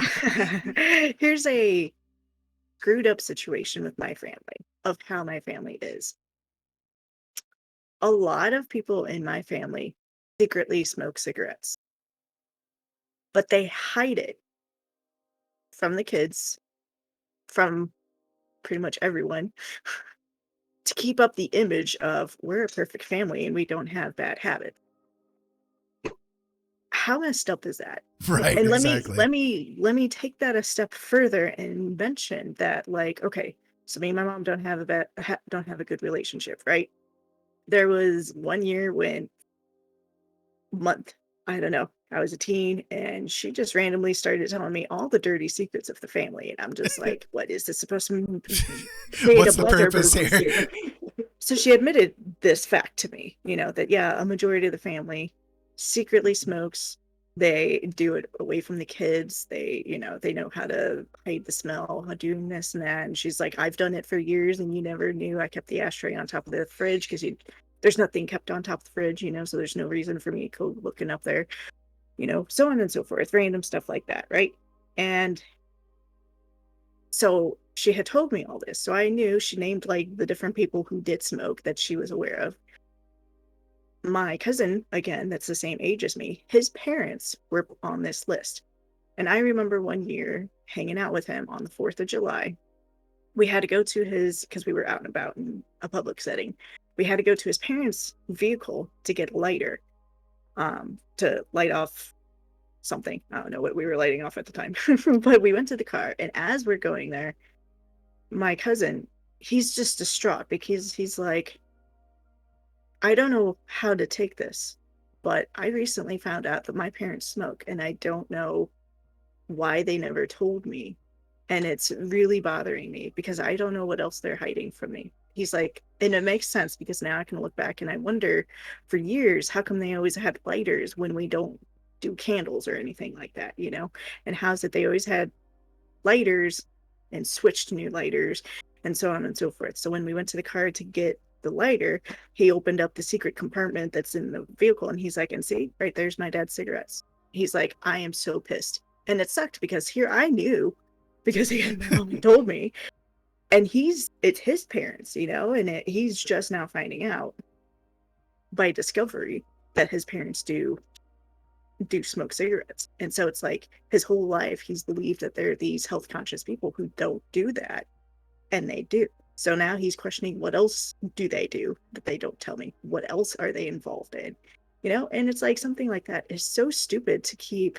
What kind of eyes wide shut situation are my parents into? I mean, smoking is legal. I don't hide the fact, you know. I mean, I don't get why they hide it to keep to lie and keep face and everything. It makes no sense. Yeah, of all the things to lie about, Right. Again, it's completely legal. Many people do it, and my mom has in It's not like your different family is just times. filled with heroin addicts or something, It's just like that I would be mean, a my- secret to keep, right? Like, but just smoking cigarettes, yeah, that just just doesn't make and any there's been sense. times in which my own mother would openly admit and like smoke around me and stuff. And then she tells me that she would then like quote unquote quit only to hide it all over again Yeah. because she was getting too much flack from the family when really the whole family smokes, and it's Yeah. like it makes no sense. I get that you don't want the kids to continue it, but I mean, why? it's weird because addiction is addiction. I mean, I've been addicted to many things over the years, drugs included. I've gotten myself sober. It's like it just and I've never hidden that from the kids. I've never hidden the fact that look, yeah, I mean, when I was younger, I did a lot of things. I did a lot of things. It was not the most pleasant of things, but I want you to know these things because if you start experiencing that kind of thing yourself, I'm not going to judge you if you talk to me about it. Like I went through all the things that I went through for a purpose. When I remember my brother, so my brother, the younger, older one, he's the one that, was in older. Nebraska and whatnot. When him and his, at the time, girlfriend moved to Indiana, they both smoked. And I remember the whole family being so big on them to quit. And then they quit. It took some time, but I remember they quit. And it's so much of a debacle that, like, I remember one of my cousins, like, literally crying to my brother, being like, I'm worried about your health. I'm worried about da-da-da. Little did she know that her parents smoke. I mean, Right. That's the crazy thing, because she didn't know. And she's just crying to my brother, I'm worried about your health. It's bad for you. It's bad for those around you. And so they quote unquote quit. But again, because he's my brother, I had been to his house and I knew that they still smoked because number one, I see ashtrays around, so they're smoking something. And then number two, I had gone out with his girlfriend a few times and she would open her purse and no, there's 2 different types of cigarettes in the bag. So yeah, just it makes no sense. It doesn't. It makes no sense. Ursa, I'm glad that your mom did talk to you about things. That is really good. I'm glad, even if it is a messed up situation. I don't know what it is, but I'm glad that your mom felt it was appropriate to talk to you about it. Because again, like it's such a hardship on your kids when they have the questions and you refuse to answer. I mean, every family. I'm sorry, I don't care what kind of family you come from. Every family has dark shit. It's just the way that it is. oh yeah, You and it can't sucks. you can't be a human being and not have a family that doesn't have dark crap going on in it. One of the things that sucks too is it's like, so my mom revealed like all this dark shit of the family, right? So I now know that I have a cousin. He thinks his dad is his dad, but his dad is not his dad. That his mom actually cheated on him. They almost divorced. But because again, Roman Catholic family, they didn't divorce, blah, blah, blah, blah. And so he thinks that his dad is his dad, but really he's not. And it's trippy because he's never really looked like us. And I remember when we were all younger, us cousins would like tease him because we're like, oh, you're adopted because you look nothing like us. You got blonde hair, blue eyes. We're all Germans, so we got round faces and he's got more sharp features. I mean, it was like, we would tease him about it. And come to find out that we're true, that your dad's not really your real dad. So it's like, now I know this, and I already have my issues with my dad, with the whole, I didn't know how he died, blah, blah, blah. So it's like, I know his dad is not really his dad. And to know the abuse that he went through from his dad, because this guy, who he thought was his dad, abused him physically. I witnessed it more than once. I mean, it was horrible. So to know that he went through all, thinking that this man was his real dad, only to find out that it's not. And he obviously knew, you know. It's like, if I ever see said cousin again, I'm going to feel compelled to tell him, but it's not my place to tell him. Right. But at the same time, it's going to be like, I would want someone to tell me, you know, but he may not feel the same way, you know? So it's like, Right. how do I ask, you know, how do I, you know, if that were to ever, I mean, I doubt I'll ever see said cousin again, but I'm just, you know, it's just crazy. Hi, Lilith. Hey, Lilith. We're How you talking doing? random stuff. We're talking talking random, about like crazy family toxic stuff. family, mental health, physical stuff. I mean, we've been having quite the conversation tonight for sure over the past couple hours, and I'm glad that you're here. I'm glad that you are here. I have missed you terribly, and I hope that everything over there is good.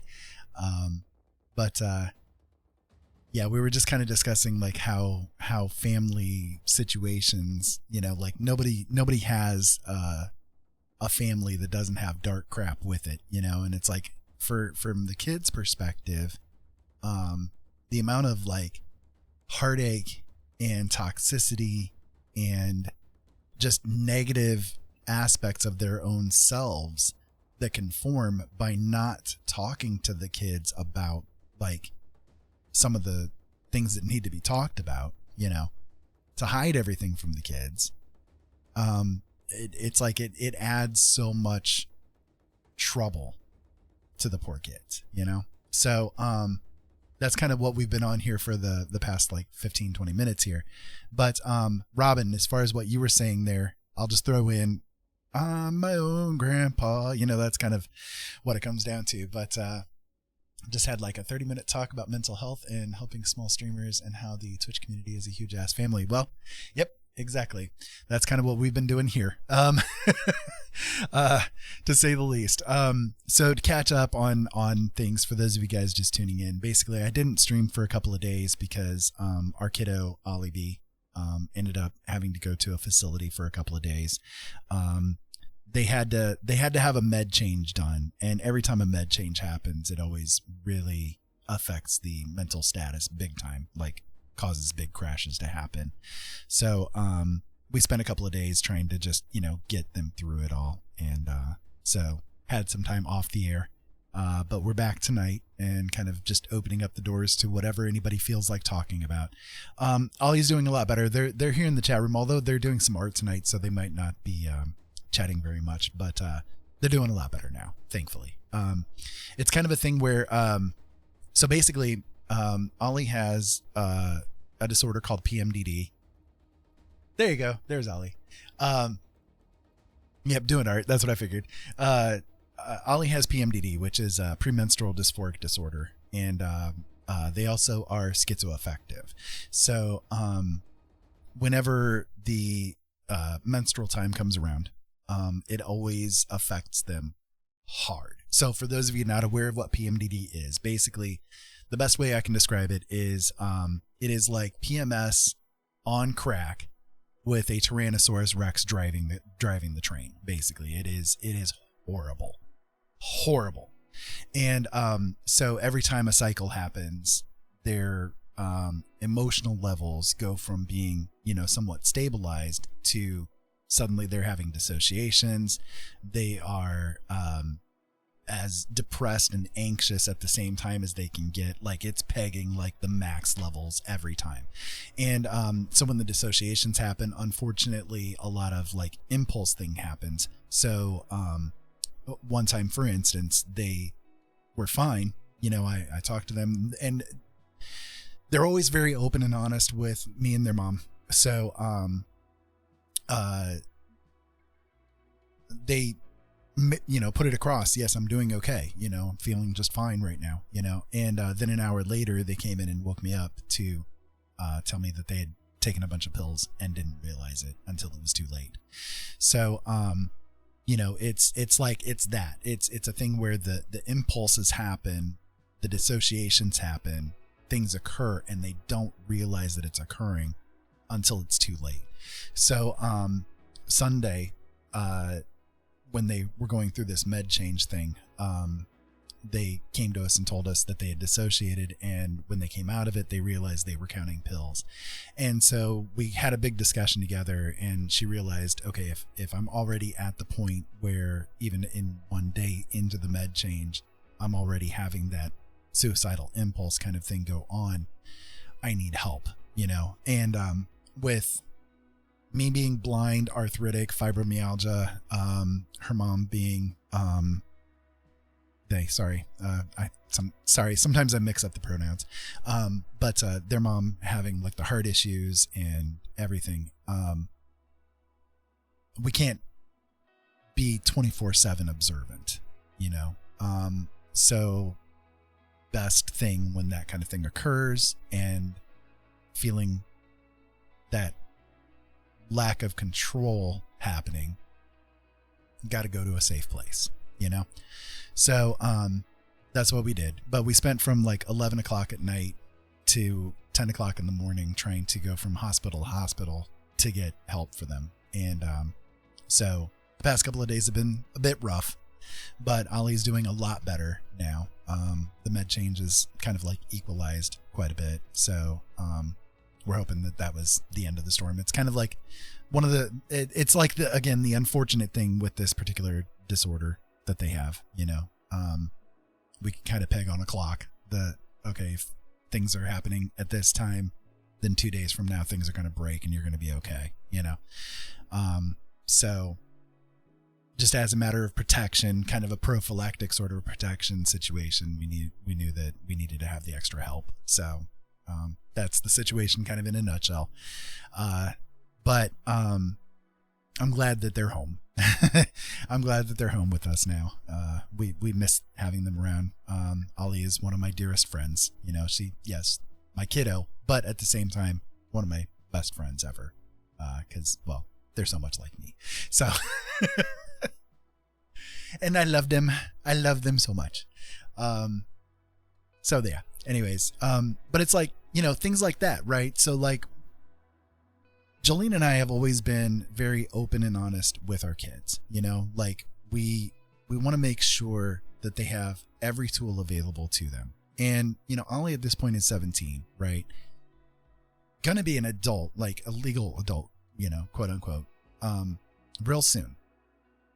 And, there's no sense in not acknowledging that they, at this stage of their life, have to be in control of their own body, have to be in control of their own mind. There's nothing that Jolene and I can do as parents at this stage to like have an influence on, you know, what's going to occur. Yes, technically, legally, quote unquote, we do, but it's like anything that occurs, we want, and we have for years now, we want them to be the one to make the decisions because we want them to feel that they have control, some kind of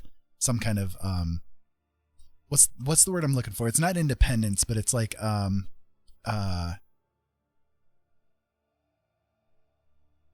autonomy. That's the word I'm looking. So that to have autonomy and control over their own like treatments and status, you know? That's something that I never had when I was a kid. And I did not want my kids to have that same problem, you know? Because that alone too is a big issue when it comes to dealing with kids, you know?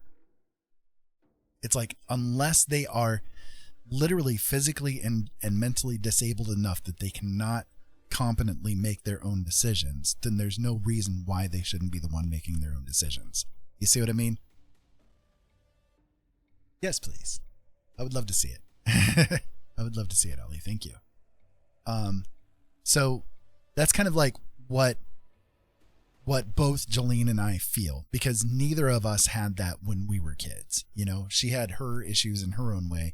I had issues in my own way. And like neither of us felt like we had any semblance of control over what occurred to us. I'll give a really funny example. You know, this is just a funny example of things, but you know, when I was like 13 years old, my parents camped a lot when I was a kid, you know. So at one point in time, my mom comes out of the tent carrying a heavy jacket for me, and bear in mind it's like middle of summer, it's like 80 degrees outside, and she's wearing a coat, and she like throws me this coat and says, "Put this coat on," and I'm like, "Why?" "Well, because it's cold out." "No, it's not. You're cold." "No, I'm not cold." You know, and she like literally got angry with me for refusing to put this jacket on because I did not feel cold, but she did. And so since she felt cold, I must feel cold, and therefore I have to wear this jacket. And I'm like, "No, screw that. I'm not wearing this jacket. I'm freaking sweating here sitting next to the fire. The last thing I want to do is wear a freaking heavy coat, you know?" No. So it's like I like never felt like that's a kind of like an extreme and a funny example of it. But, you know, you get the idea that's the kind of stuff that I was raised with, you know, and it's like, no. You know, I want to have like some kind of semblance of autonomy with my kids. You know, I want them to feel like they have a choice in what's happening to them, you know? Yeah, exactly. It was stupid. You know, it really was. Right. Exactly. Okay. Let me look at this Ollie here real quick. And, holy crap, kid. Okay. I quit art right now.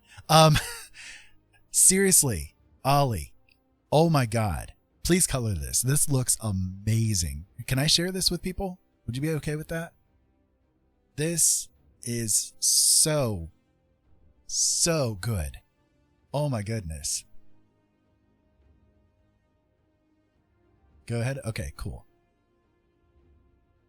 You guys got to see what Ollie is making here. Okay, give me just 1 minute. Let me get this all loaded up here. Jillian, vamp for a moment. Vamp. Vamp. Hi. Vamp. Hi. I'm here to be a filler till we get to see this wondrous picture. Gonna be filler, huh? I don't know if it's my end or what, but like, okay, I think it's my end. I was gonna say Twitch was going weird for a second. Okay. It was buffering. Oh. It might be because my hard drive was trying to load up there for a moment. Oh, I guess that's true too. Yeah. It could be that too.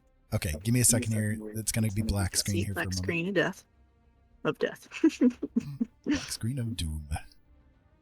You will see something now here. Waiting. Oh, I just thought of something to do, but I will do in a moment here. Come on now, why are you not showing? Hang on, for some reason it's not showing. Hello, everybody. What do you want to talk about? We can talk about whatever you want to. There we go. Now we got it. You get to see this picture, but it's still in for you. Ooh, that's really good. I'm trying to That think is of who that is. amazing. Hannibal? Oh, okay. I was like, looks familiar. I can't for the life of me think of what it is. Ollie, dude, seriously. Right. Holy crap. Whatever you're doing, keep it up. That is amazing. Oh my God.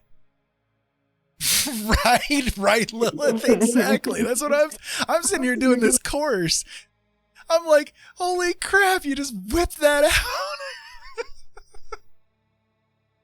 I'm done. I quit art. I'm taking here. Let's see. Which button is it?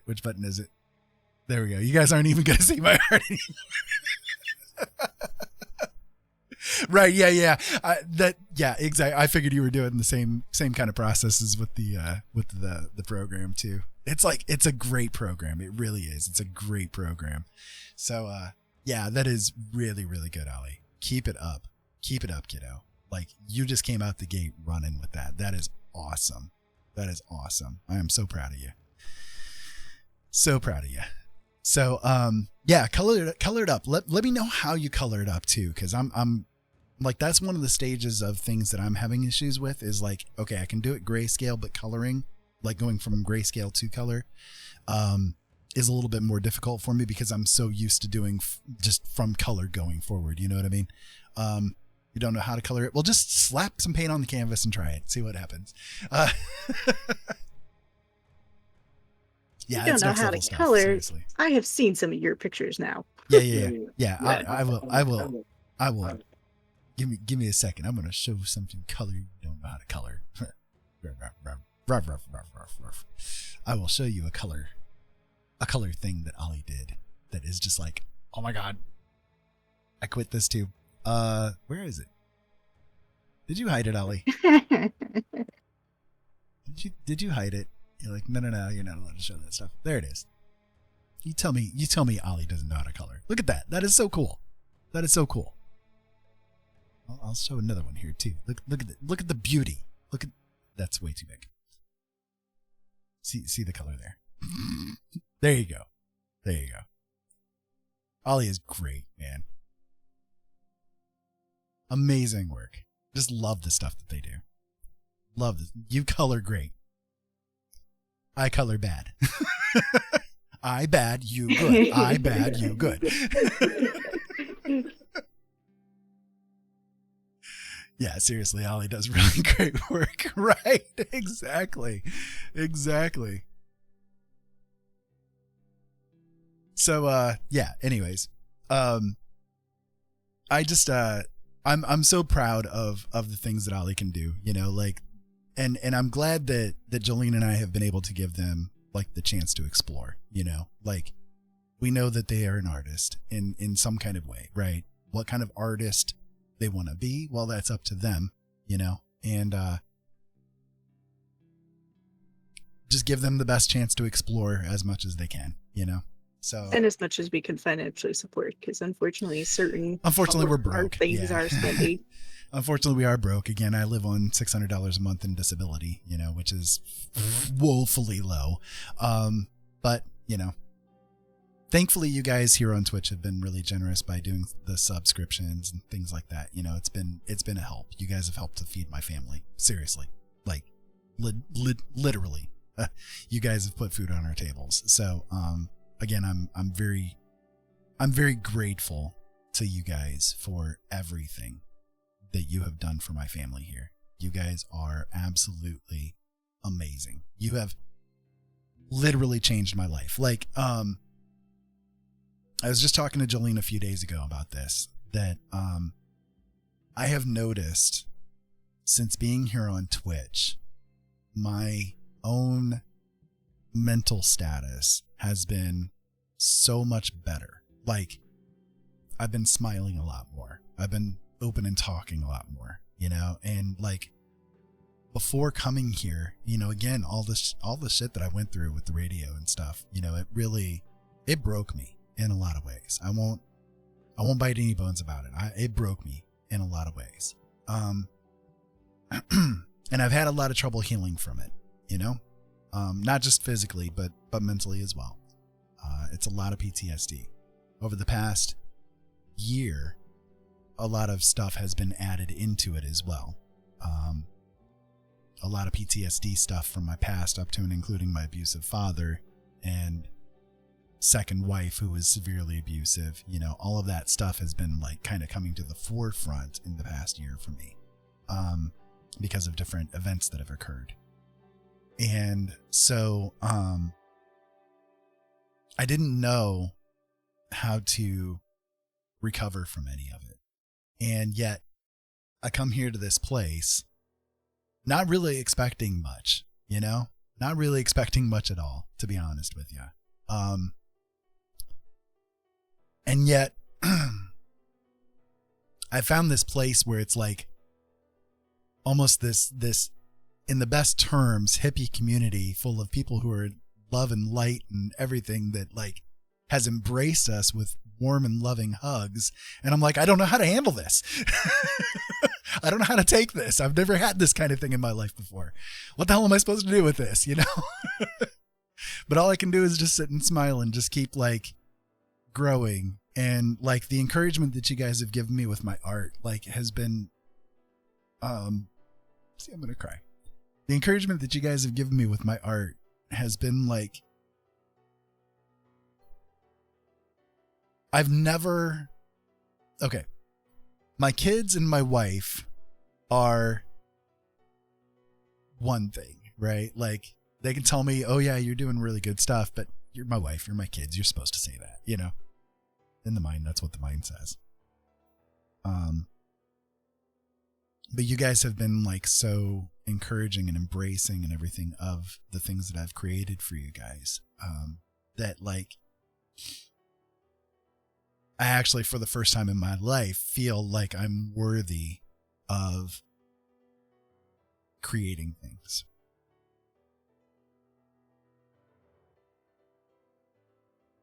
Which I've never had before. Because I've always had people in my life destroying everything that I create. So, I just want to make sure that you guys are aware of like how much I love you for the encouragement that you've given me. And the impetus to keep wanting to do it, you know? I haven't had to fight to do it, which is different for me. And I know Jolene like feels much the same way, you know, like she has seen me. Like when we first met, I was doing photography. I was doing art stuff. You know, I was being creative and stuff. And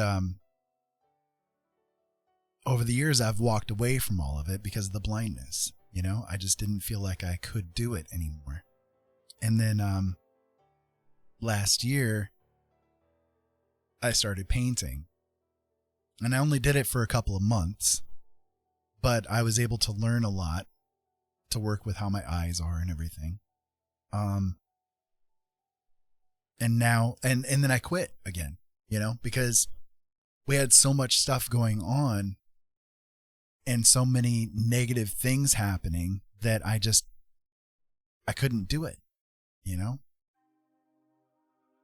So then this past month and a half, I've picked back up doing art again, doing painting again.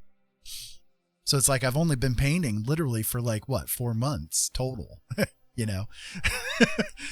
And I found that I love to do it, you know, but you guys have made it so that love of doing it has become a reality. And I just want you to know how precious that kind of thing is and how grateful I am for it. I need to jump AFK real quick because I got to wash my eyes out. They're burning now because of the tears. But Jolene, if you want to vamp for a couple of minutes, go for it. But I'll be right back, guys. We love you too, Blind Dad. I'm happy to support you. He's definitely did he was art? Yeah, I mean he's definitely changed, and for the better. You know, he's been a lot more positive, you know. I mean, from dealing with the whole radio situation, because I mean that was like, it started off fine, you know, but it turned into just a horrible mess, you know, because I mean, yes, there was the whole doxing situation, but that's just one facet of what was going on, you know. I mean, there was where that was going on, he was in charge of everything and nobody wanted to learn, and he had become, you know, the core running of it all. Bad words, I'm sorry, but like he was the one that was running it all, the only back end stuff, and he was trying to teach people because the other hosts should have known, but they didn't want to learn. And it was just like 24/7 he was needed to keep this thing running, and it's like there's only so much he can do. I don't know, I don't understand how it works, so I couldn't help him.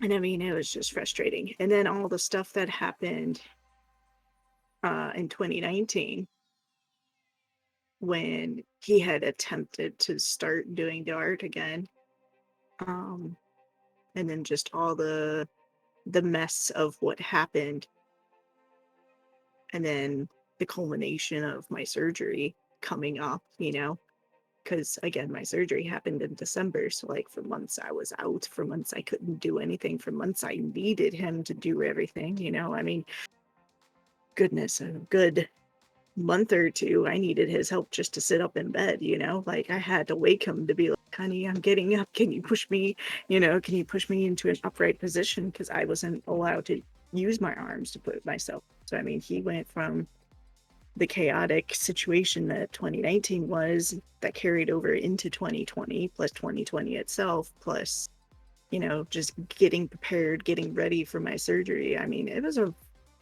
rough few years, you know. So to see, because I was very leery about Twitch, because I was under the impression that Twitch was just like YouTube all over again, and it's kind of like, why do you want to get into another kind of scenario? So to see that it's not, and to see how positive everything is, to see how wonderful everything is, and to see how great and wonderful you all are, you know, it's really great. It's really it's refreshing. Like, I did not anticipate this at all. You Like, guys have when literally changed my life. like when I first got into like watching the Twitch videos, watching you guys, you know, getting into all of this, I was like adamantly like, I'm not going to learn how to do this. I see it as being a bad thing, you know. I was like, nope, you're just getting yourself into another situation. I'm not going to be involved in this, you know. I am not encouraging this. Slowly, I eased in, and I saw that the things that he was watching, the people he was getting to know of, were of positive, you know, we're not, you know, out to talk trash to him, out to, you know, take advantage of him. And it just, you know, to see how wonderful everyone is, it's just like, She threatened every day, though, that, okay, the moment that I see things going bad, I'm taking that microphone away and you're not going to find it again. Yeah, because I mean, that whole radio show culmination and how it ended and how it went on. I mean, it was just like, there was a day that I literally thought he was having, because of how much stress he was under and everything. Plus, I mean, you know, he got the stress-induced diabetes. I mean, it was just, it was a horrible situation. And now Ollie will tell you that they felt like they didn't even have a dad during that, because just they were so absorbed in this and couldn't get an exit. And it was just, you know, it was horrible. Hello. Hello, Zimiday. How you doing? I'm glad you know how to pronounce that. It's like, I don't know.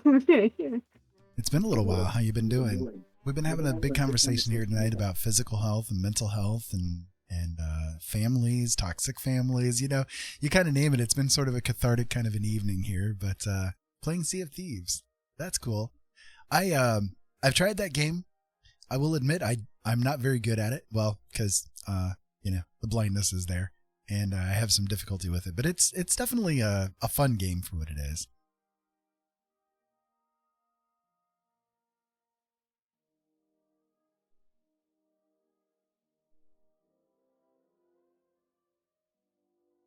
So like, to catch up, basically, the past week we've been dealing with like a lot of mental health issues here because of our kiddo Ollie B, and the med change that they were going through, which was affecting their mental status really hard.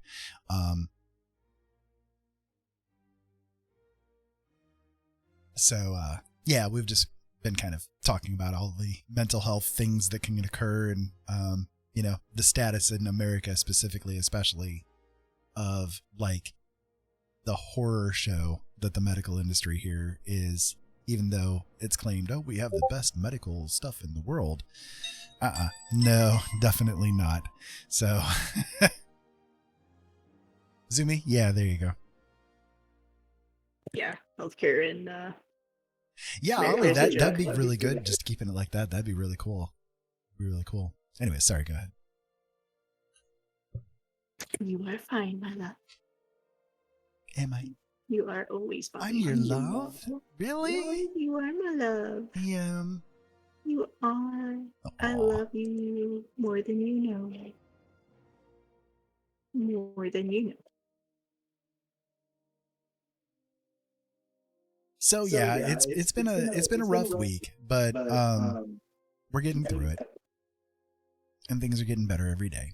And I was just kind of like waxing maudlin over the fact that all of you guys here on Twitch, I love and adore you, and how much of a difference that you guys have made in my life. And that includes you. Yes, you. I am talking to you right now. You specifically. So.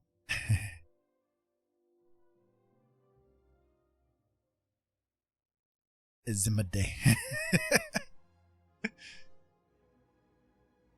The only time I can speak in a Southern accent is when I'm making fun and talking like a Southern Baptist preacher, because that's what I was raised with and what I was actually on the pathway to become for years. So I know how to get that Southern accent going with that specific scenario.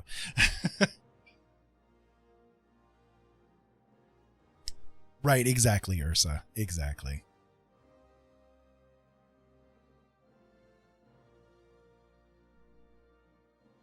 And the pharma companies. Yep. Yep. They're horror shows. They really are. In fact, there was one time. Okay. So medical professional, right? Speaking of both mental health stuff and physical health stuff at the same time. There was one time we had to take Ollie to go get evaluated as to whether or not they needed to be put into a facility, right?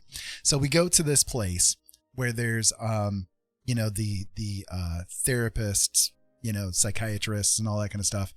And so one of the psychiatric evaluators that was doing, the assessment sort of thing, when we walked in, I'm like kind of walking. So again, I'm blind, so I'm like walking around trying to feel my way around, because at the time I didn't have my blind cane. And so this person, like both Jolene and Ollie had mentioned at one point or another that, yeah, I mean, he's blind, and like she all of a sudden pops out with, well, no, you're not blind. If you were blind, you'd be able to see me sitting here. And I'm like, lady, I can't. Like, and both Jolene and Ollie were like, seriously, he's blind. He can't see you sitting there right now, and it's like, she like started going off for like, 5 minutes worth of time, like about how, well, if I was really blind, I would not be able to see her, sitting there and look at her and stuff like that. And I'm like, how come if you were really blind, why do you still have glasses? Blah, right. Blah, blah. Yeah. And I'm like, well, number one, the reason why I have the glasses is because they're a Fisher Price toy to me, and I've had them since I was 7 years old. So at this point, they're more of a comfort item than anything, because I'm just accustomed to wearing them. They don't actually do anything to help me see any better, right? But also, it is possible for people to hear something and be able to like turn their head in the direction that the hearing is coming from. I can gauge where a person is based upon the sound of their voice because my hearing is really good.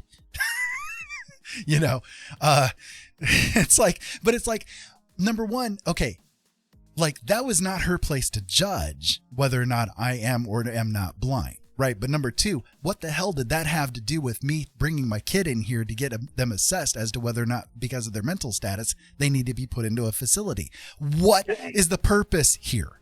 Like, why are you sitting here arguing with me for 5 minutes about whether I am or am not blind when we're here for my freaking kid who's like 2 feet away from me here?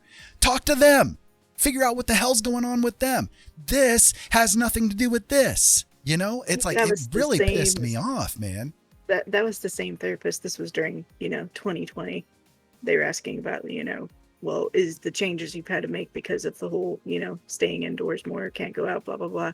Is that, maybe causing an issue and why things are going on like they are? And we're like, oh, well, I mean, nothing's really changed. And she was like, what? Nothing's changed? Yeah, we're homebodies and blah, blah, blah.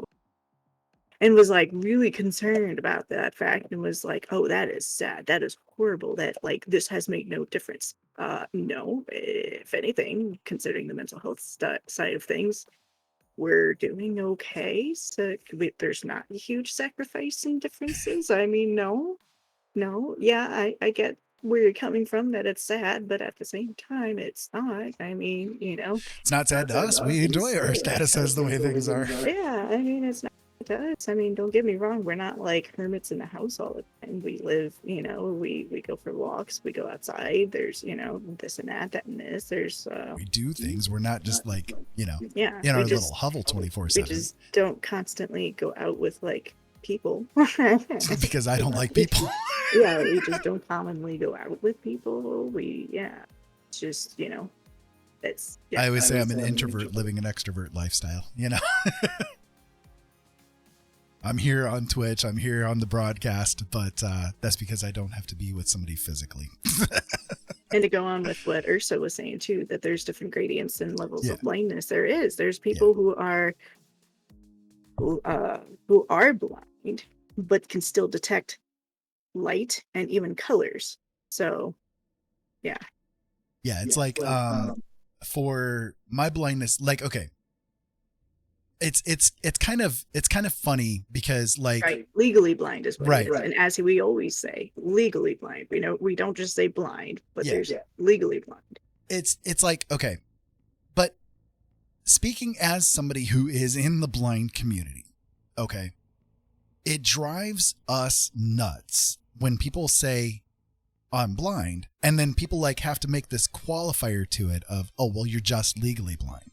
You know what I mean? No, blind is blind. What the fuck is the difference, people? Like, seriously, I'm blind. There is no, and it's not your place to judge my level of blindness. You see what I mean? I'm blind. I can't see more than past this far in front of my face, literally, so you don't live my life, dude. You know what I mean? You don't have to make that qualifier of, oh, you're just legally blind then. No, I'm blind. Like, and it drives people in the blind community nuts when people try to make this whole vamped decision on, oh, well, you're just this. No. You don't deal Attention all with the same personnel. stats. Good news, reinforcements have arrived. As the drunk tank has been flushed, that is all. Hey, hi, people. Why do you play this game on your stream? Oh my gosh. Oh, it's so bad. Does it smell like our dog's farts? Oh, it's so bad. I love that clip. It's so terribly bad. So that It means, sticks with you too. that means you've only got toothpaste or berry glue. That's toothpaste, but that's actually quite nice. So you've got all bad ones? You didn't get a single nice one? That's because you picked for me, and I didn't use my own luck. That was my mistake. Is there any good ones in there? Oh, so bad. Oh, I don't know. That's a heck of a clip. I love that one. So welcome on in, Raiders. Come on in. My name is Ira. This is Blind Dad Does. Over there is Jolene. That is my wonderful wifeling. And you guys can see some examples of her art over there to the right. You can see some examples of my art over here to the left. Up here, you guys can see the thing that I'm currently working on, although I haven't been working on it that much tonight because we've just been sitting here talking. But welcome on in. Punch is on the left, Pie is on the right. And make sure you tip the waitress. She's been on her feet all day. Avoid the soup. It's been a little off today. And otherwise, welcome to my little pit stop on the information superhighway. I hope that you guys are having a really good day. For those of you guys that have never met us before, basically I am a blind guy. I can't see basically past a couple inches in front of my face. I have a vision issue that makes my eyes pyramid shaped instead of egg shaped. I have a massive amount of scarring on my eyeballs, and every time that my heart beats, the whole world pulses with it. So it's like a big rave party going on all at the same time. But it makes it very difficult for me to do much of anything. But I give it my best shot that I can. So whether or not the art is good or not, that's up to you guys to decide. It's just something that I try to do. But we've been having discussions tonight about mental health, about physical health, about toxic families. You name it. It's been kind of one of those cathartic sort of a nights, having discussions it's been more about of whatever. a talking night than actual arting night, but we can show up some of our art if you want. Yep, can do. If you want to show some of your crochet work, like Jolene is my co-host, my wifeling, my wonderful companion, and she has decided to start co-streaming with me to help me keep up with chat and that kind of thing, just so that I can be able to see things and all that kind of stuff. But thank you for the follow, point of fable, and I really appreciate the raid. Thank you so much for being here. What were you up to tonight? let us know. We'd love to hear. So I also am an author. I'm an artist. I'm a music producer. I mean, you name it. I kind of like do a little bit of everything just because, well, I get bored of one thing and I try to go to do other things. So And then also we do have our own Discord. If you want, if anyone who wants to join for any reason, feel free. And then you can share art and cat pics there and whatnot. And then anyone who does art, if you want to share stuff here, links are available. So we will happily look and ogle. This is for anyone, not just the people that just entered, but anybody. Love seeing people's art. So if you guys have art that you would like to share, make sure you share it. We'd love to take a look at it. It's lovely to I think that the one really great thing about the art community here on Twitch is Hello, let's be best friends. Hello, let's be best friends. Thank you so much, Dragon on Fire. We appreciate the follow. Hopefully we are worthwhile to be here. But where was I going? I was going somewhere. What was I talking about? Oh God, brain fart. Sorry, I was distracted by Eva. I'm not really sure. I was going to say, one of the things that we're big on here is making sure that we are supportive of like just the art community, every community in general, right? No. Like we done the did it kill it? Okay, give me a second. Give us a second. I'm sorry. Links were available. I don't know what happened. Twitch and Streamlabs have done a couple of, because of the hate raid stuff, like they've done a couple of things of late to like kind of auto moderate things, and I think that it's catching things. Give me 1 second. Let me make sure that I can get this taken care of for you guys here. Thank you, Ollie, for reposting. I like the cat in the box that says Police. Police, Police. I like that.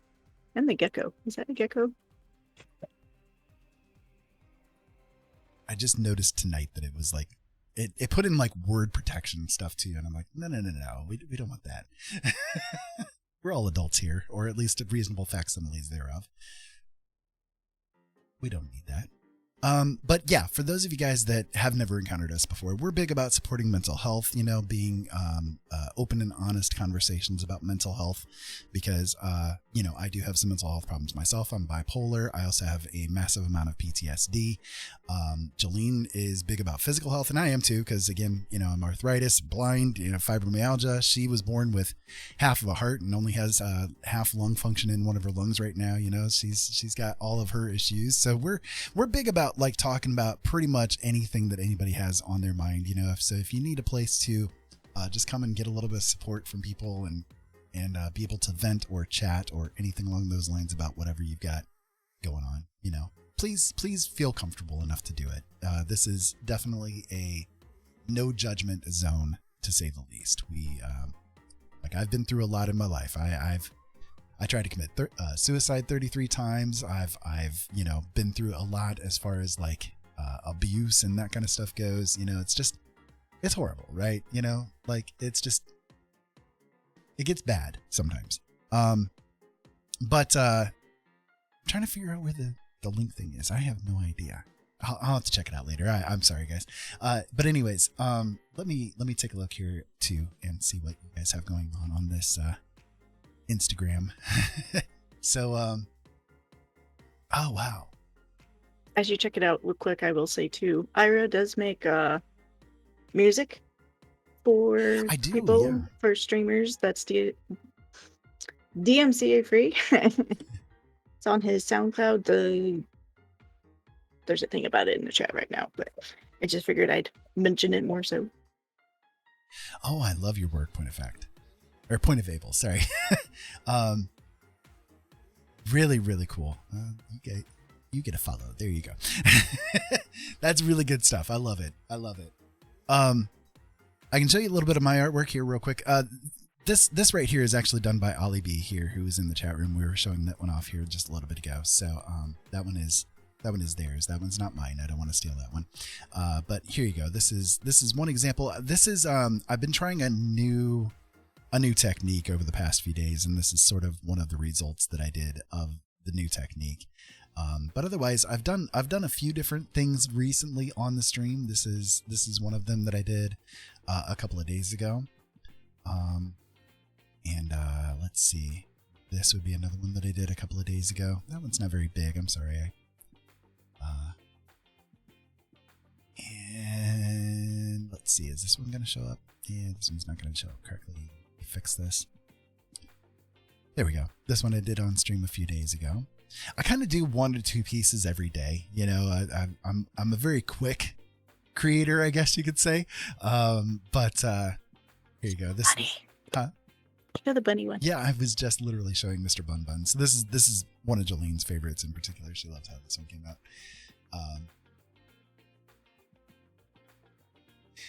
Thank you, Dragon. I appreciate that. One of the things that people have said over the years over the months, sorry, about my artwork is that it's kind of ethereal, I guess, and I like that.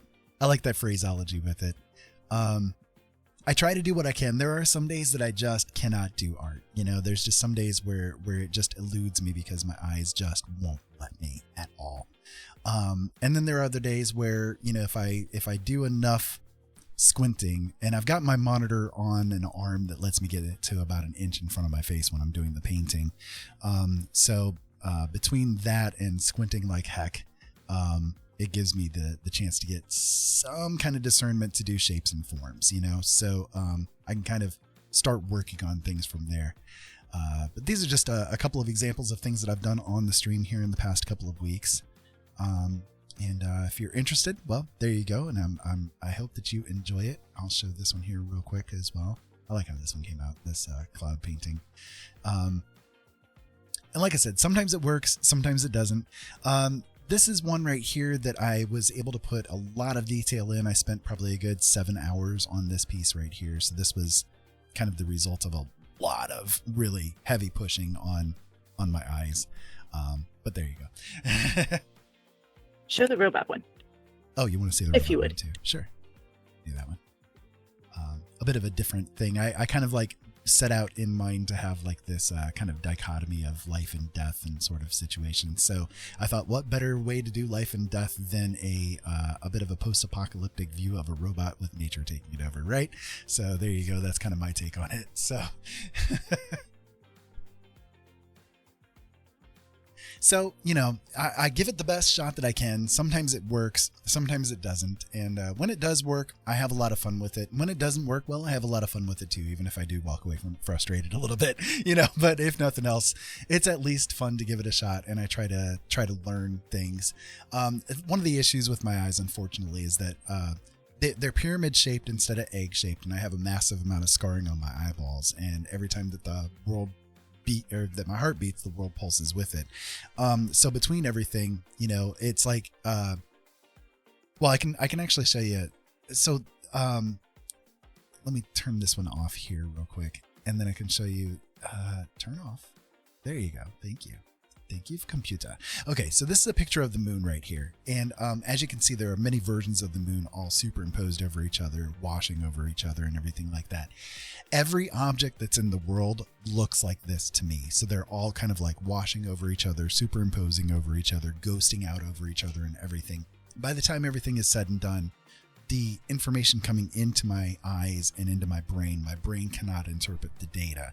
So it makes everything white instead of black. I kind of like have the anti-blindness in the fact that everything is washed out in white instead of being black and nothingness. You know what I mean? So either way, it's nothingness. It's just a different type of nothingness. So it's kind of weird, a little bizarre, but that's a pretty good rundown, quick descriptor of the kind of things that I go through with it. So yeah. In our my love, in our private Discord, I posted for you your a picture of your eyeball so you can show, so that they can get an actual idea of what you're. Yeah, I can do that here. A better idea. Let me save that image here real quick. Yeah, that's pretty good. Pretty good image. This is actually one from a couple of years ago. And my eyes have actually progressed worse from here since then. But give me 1 second. I will bring that up. Where are you? I just saved you. Where did I save you? Come on, eyeball. Work with me here. Oh my goodness. Where did it save it? It literally saved it nowhere. Wait, okay. I mean, if it's easier, I can just drop the link in the...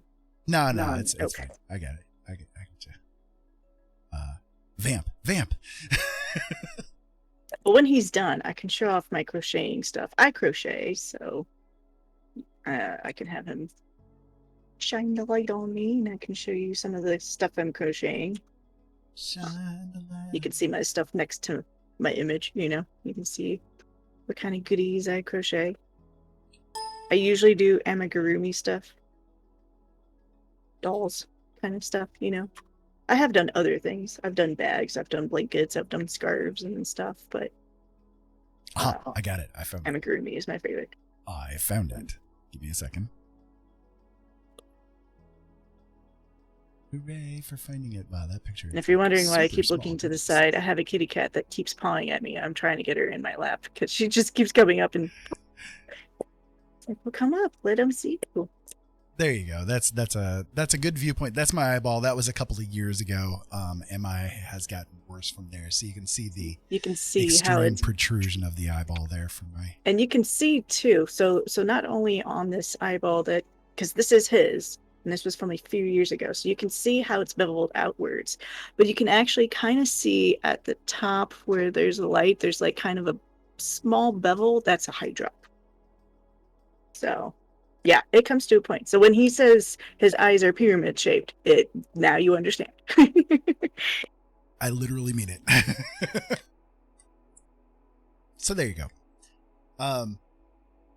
So both eyes are that way. My left one is worse than the right one. The right one is that was actually my left one, which protrudes a little bit further than the right one does, but the right one is more scarred. So the left one has more of the protrusion and the right one has more of the scars. They're both covered in scars and they're both protruding, but the right one, I deal with the scars more. So I use my right eye primarily. My left eye is kind of, bleh. But yeah, gives you a good example. So okay, I'll turn Jolene's camera on here fully and you guys can take a look and see some of the stuff that she's been able to create. I'm very proud of her work. She does really cool stuff. I love it. There you go. You should be seeing now. You're muted. As I had mentioned, I crochet. Some of the things that isn't in the spinner. Dragon, thank you so much for being here. I appreciate the follow. I'm glad that you came on in the raid and decided to follow, and I hope that it has been worth your time. But either way, keep safe out there. Have fun. Much love to you, and I hope that everything is amazing for you. By the way, before anybody does leave, one of the things that I like to do on the stream here is kind of give a little bit of a dad moment. So let me do that here real quick for you guys, okay? So no matter who you are, no matter what you're going through, you are worthy of being loved. Please do not let anybody teach you any different, okay? Sometimes in life we go through a lot of things, right? But the only thing that anybody can ever expect of you is that you are the best you that you can be in that moment in time. That does not mean being the best all the time. That means being the best that you can be in that moment. Sometimes that's nothing more than getting up, getting a bite to eat, and going back to bed. And if that's the best that you can do at that moment in time, then that's the best you can do. Don't expect anything else of you, and don't let anybody else expect anything else of you either. Okay? So, run with that. Do with it what you will. Either way, I hope that you have an amazing day. Have an amazing night. Have an amazing cycle, whatever it is that you have. Existence cycle, all that kind of good stuff, right? But in either case, tomorrow is going to be better. And if tomorrow isn't any better, well, tomorrow is going to be better because there's always tomorrow, right? So, much love to you. Thank you for being here. We deeply appreciate it. So, there you go. Okay, let me turn your camera back on. There you go. I will shush now. Hello. It is a batty bat, Ursa. It's a bat. I crocheted him for Halloween. And his wings are bendable.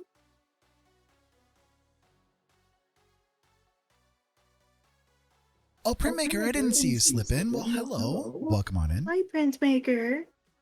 I'm showing off my crochet stuff that's not in the spinner. There's quite a bit of stuff actually. It's a little dirty. Excuse the cat hair, but. Oh, thank you for the follow, Print. I appreciate it. Aww. Aww, you see what? Oh, that's so cool. Thank you, Zalana. No, actually, this is just a regular. Is it brunette? It's not blanket, no. It's just the regular. I think it was brunette, maybe. Yeah, it was just from one of those 2-pound ball things, you know. Yeah. But it's just regular, yeah. But nope, it's not chunky yarn or whatever. He's just a lot of work. A lot of strokes. A lot, yep. And then I crocheted a Cthulhu.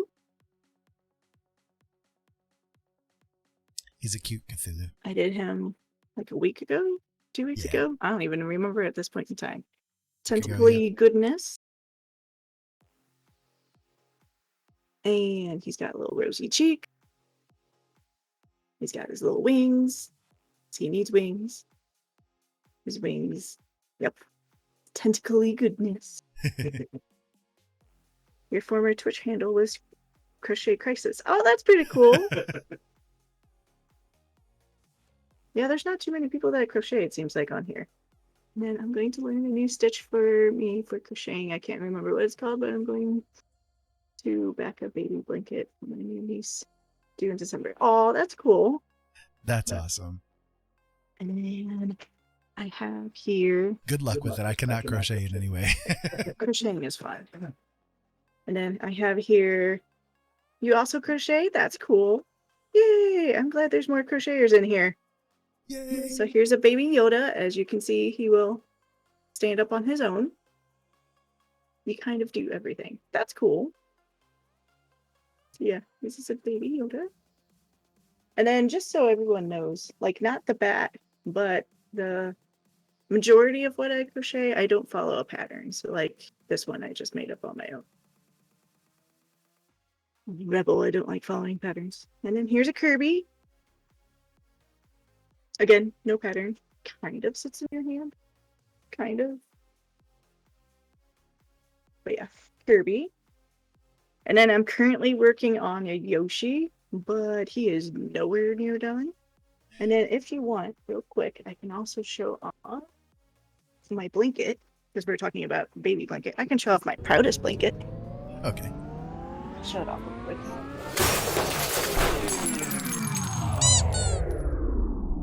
Thank you so much for the 100 bits, Brent. We appreciate it. My goodness. She's going to turn on the light and blind me again here, but you can see our horrible condition of our bed, and you can see our Eva walking around there wondering what the hell's going on. As I make a bunch of noise. So. Eva's behind you going, what the heck?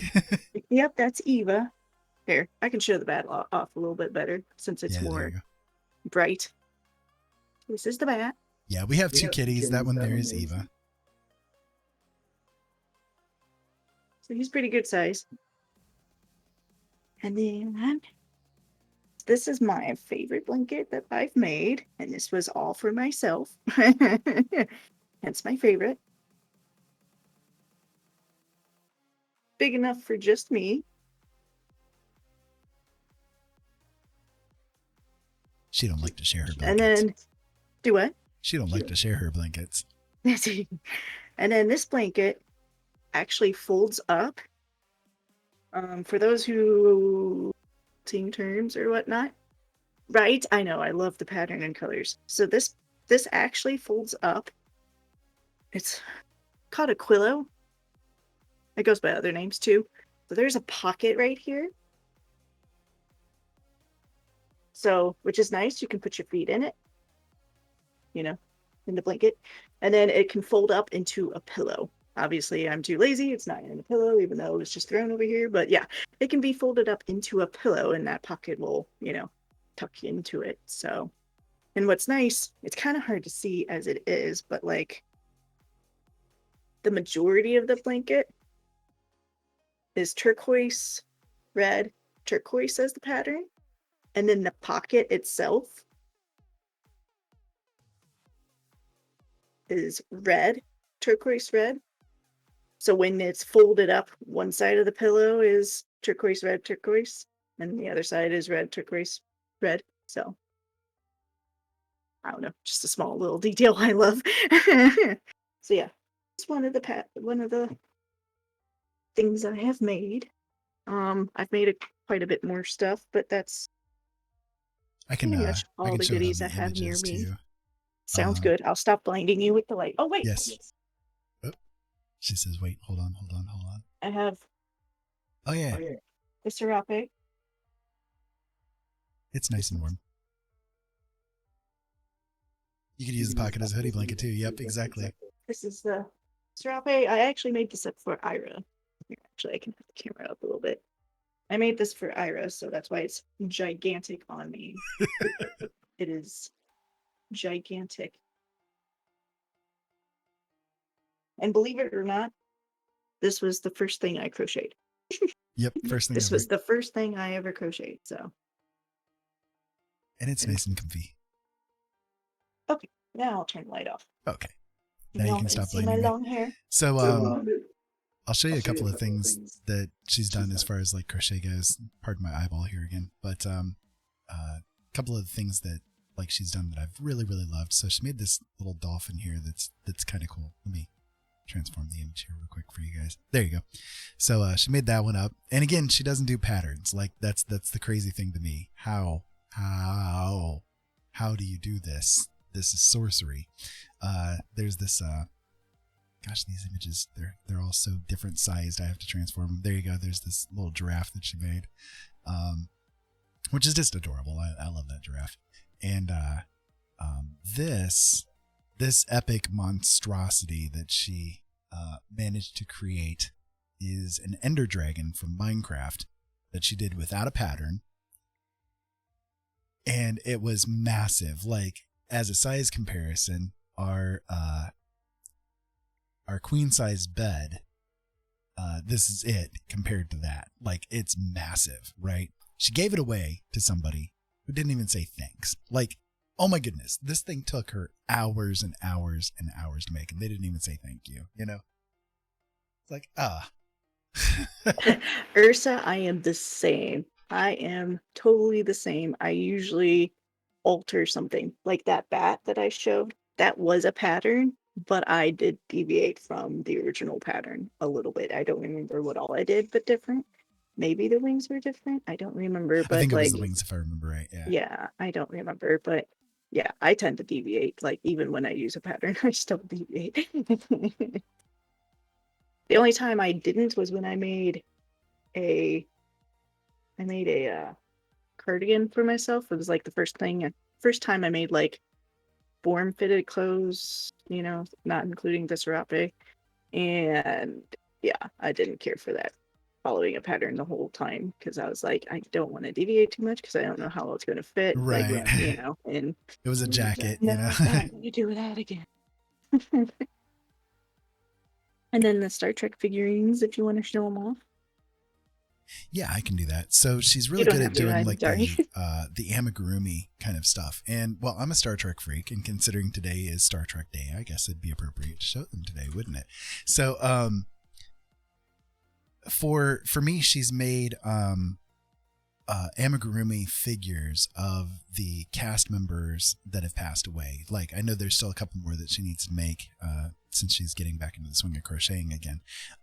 But like, for instance, this is one that she made that is a representation of Scotty.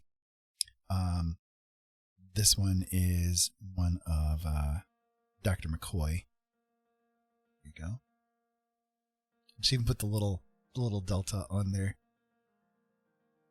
outfits too. This one is Mr. Spock with his little hand and everything. And then just because he's my favorite character, I have one of Data as well. He's not passed away, obviously. Brent Spiner is still alive, but I love Data, so she made that one for him, for me too. So just really cool stuff. Like, she does such a great job. I sent you one more if you want to share it. It's in our. Oh, okay. Yeah, I can do that. I hadn't saved this one yet. And then I'll stop pestering you. You passed. It's another one. We were going through pictures where I found the eyeball and like ran across this one. I was like, oh yeah, I got a picture for this. Got to show it off. You'll see it in a second. It's a Batman duck. Duck man. Yeah, made it for somebody, and yeah, it was fun to make. Data and Wharf are my favorites. See, I did actually do a Wharf, and I Yeah. gave it to somebody. I wish I had a picture because it turned out so good. Yeah, it was. Oh really, my goodness, really, I really loved good. how it came out. Wharf is one of my favorites, and I've just absolutely loved how it came out. There you go. There's There you go. Duck That's man. that's the Batman duck, or Duck Batman, whatever you want to. So she does really good with it. She has a lot of fun, and I'm glad that I was finally able to convince her to come on stream here and do things with me. To join in the fray, so to speak. We were just talking earlier about how, like, a couple of years ago, I quit doing radio. I did radio, talk radio for 6 years, and I got away from it because of just the horror show that it ended up becoming at the end. By the time the end came, my family was doxxed. We were put on hundreds of websites, had people threatening us, had people sending pictures of the kids with sperm all over them, telling us they were coming for the kids for real next. Had, again, people showing up at the house, like the FBI had to get involved in everything. It was horrible, just absolutely horrible. And so I walked away from it all to protect my family. And I've been kind of in hermitage ever since. So over this past couple of months, I've been kind of trying to come back out a little bit. And I started back out over on YouTube, which is where I had been for a long time. And I thought, okay, I'm going to try expanding over to Twitch. Let's see how it goes. And this community has been so amazing. Like, seriously, you guys have like radically changed my life. With no hesitation, I can flat out say you guys have changed my life. And I'm very grateful for it. So just wanted to say, please keep up being the amazing people that you are, humans being and humans trying. That's all we are, So keep being the amazing folks that you are, because you don't realize how much of an influence you've had on this poor, decrepit old man who has been through a lot in his life, to say the least. So I'm very grateful for it, to say the least. I started doing art years ago by doing photography.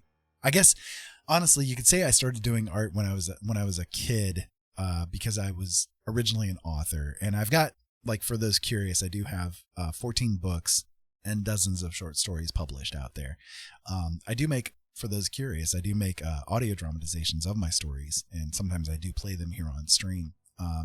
When my eyes aren't allowing me to work very well, I sometimes play them just for entertainment purposes only, kind of a thing. I went through a lot in my life as far as my creativity goes.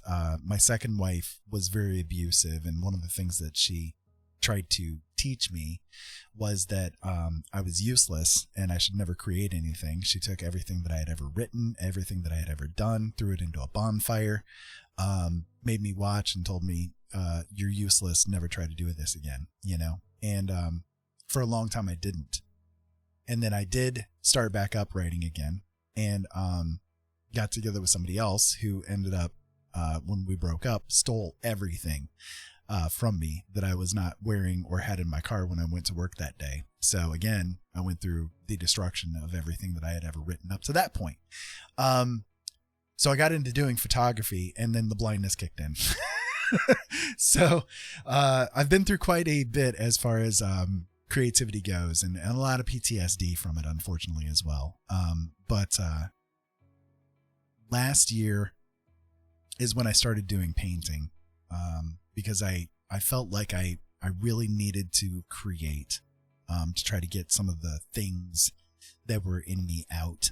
and me writing, it was difficult because of, again, the experiences that I've been through with it all.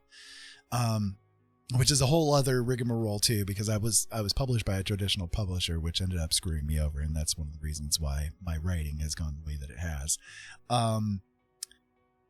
But I did art for a couple of months, and then I stopped. And over the past couple of months, I've picked it back up again. So the paintings that I do, I mean, honestly, they may not be that great, but I've only been painting literally for about 4 months worth of time total, so I'm still learning a lot. I'm still trying to get things figured out, what goes where and how to do it with the state of my eyes, but I give it the best I can. And that's, I guess, all that anybody can ever expect. Right. So, and Jolene has been crocheting now for a couple of years. She's been doing it for a good amount of time. And I think that I started with knitting and then I went to crocheting. It's been a really good experience for her too. Like she definitely enjoys doing it, even if sometimes she has frustrations levels with it. But yeah, has to frog things here and there, right? So yeah, that's kind of us in a nutshell. We do what we can when we can, and hopefully you guys will enjoy the journey with us. So. You're doing bio homework. Nobody should ever have to do bio homework. It's so cool though, Lily, and I am really so glad that you are doing the school stuff now, that it did end up going through. I am so, you just don't know. We are so immensely pleased that ended up going through for you. And I'm glad that it's going well so far too.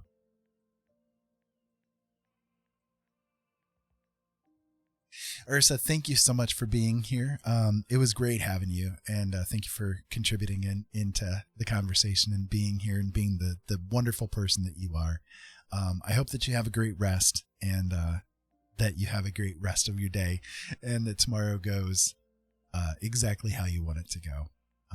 But thank you for being here. Keep safe, and much love to you. And most of all, have a little bit of fun. Everybody should always try to have a little bit of fun every day, right?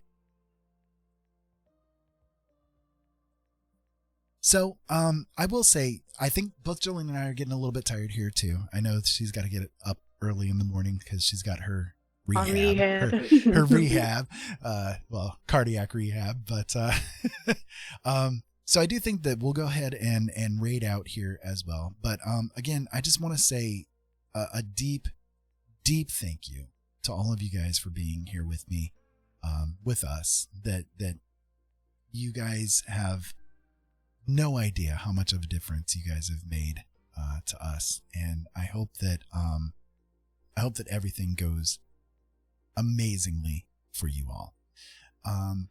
Trying to think of who to rate here. I think I'm gonna have us do Statics. This guy is really good. He's really friendly, and he's doing some painting right now. He is from the Philippines, if I remember, and he's a really good guy. Really sweet guy. And I think that you guys will enjoy it. So let me go ahead and do that here real quick.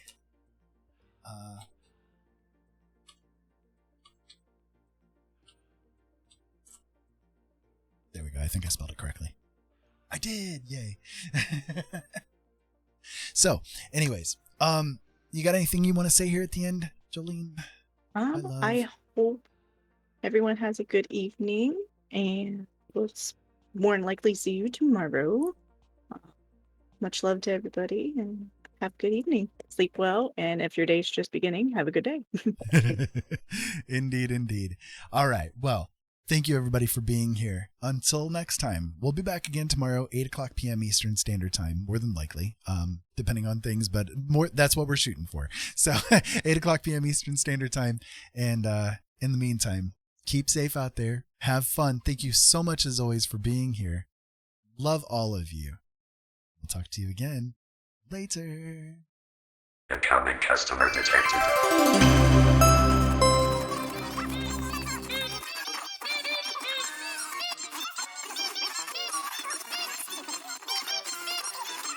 Keep your eyes open, boys. We need to have a serious talk.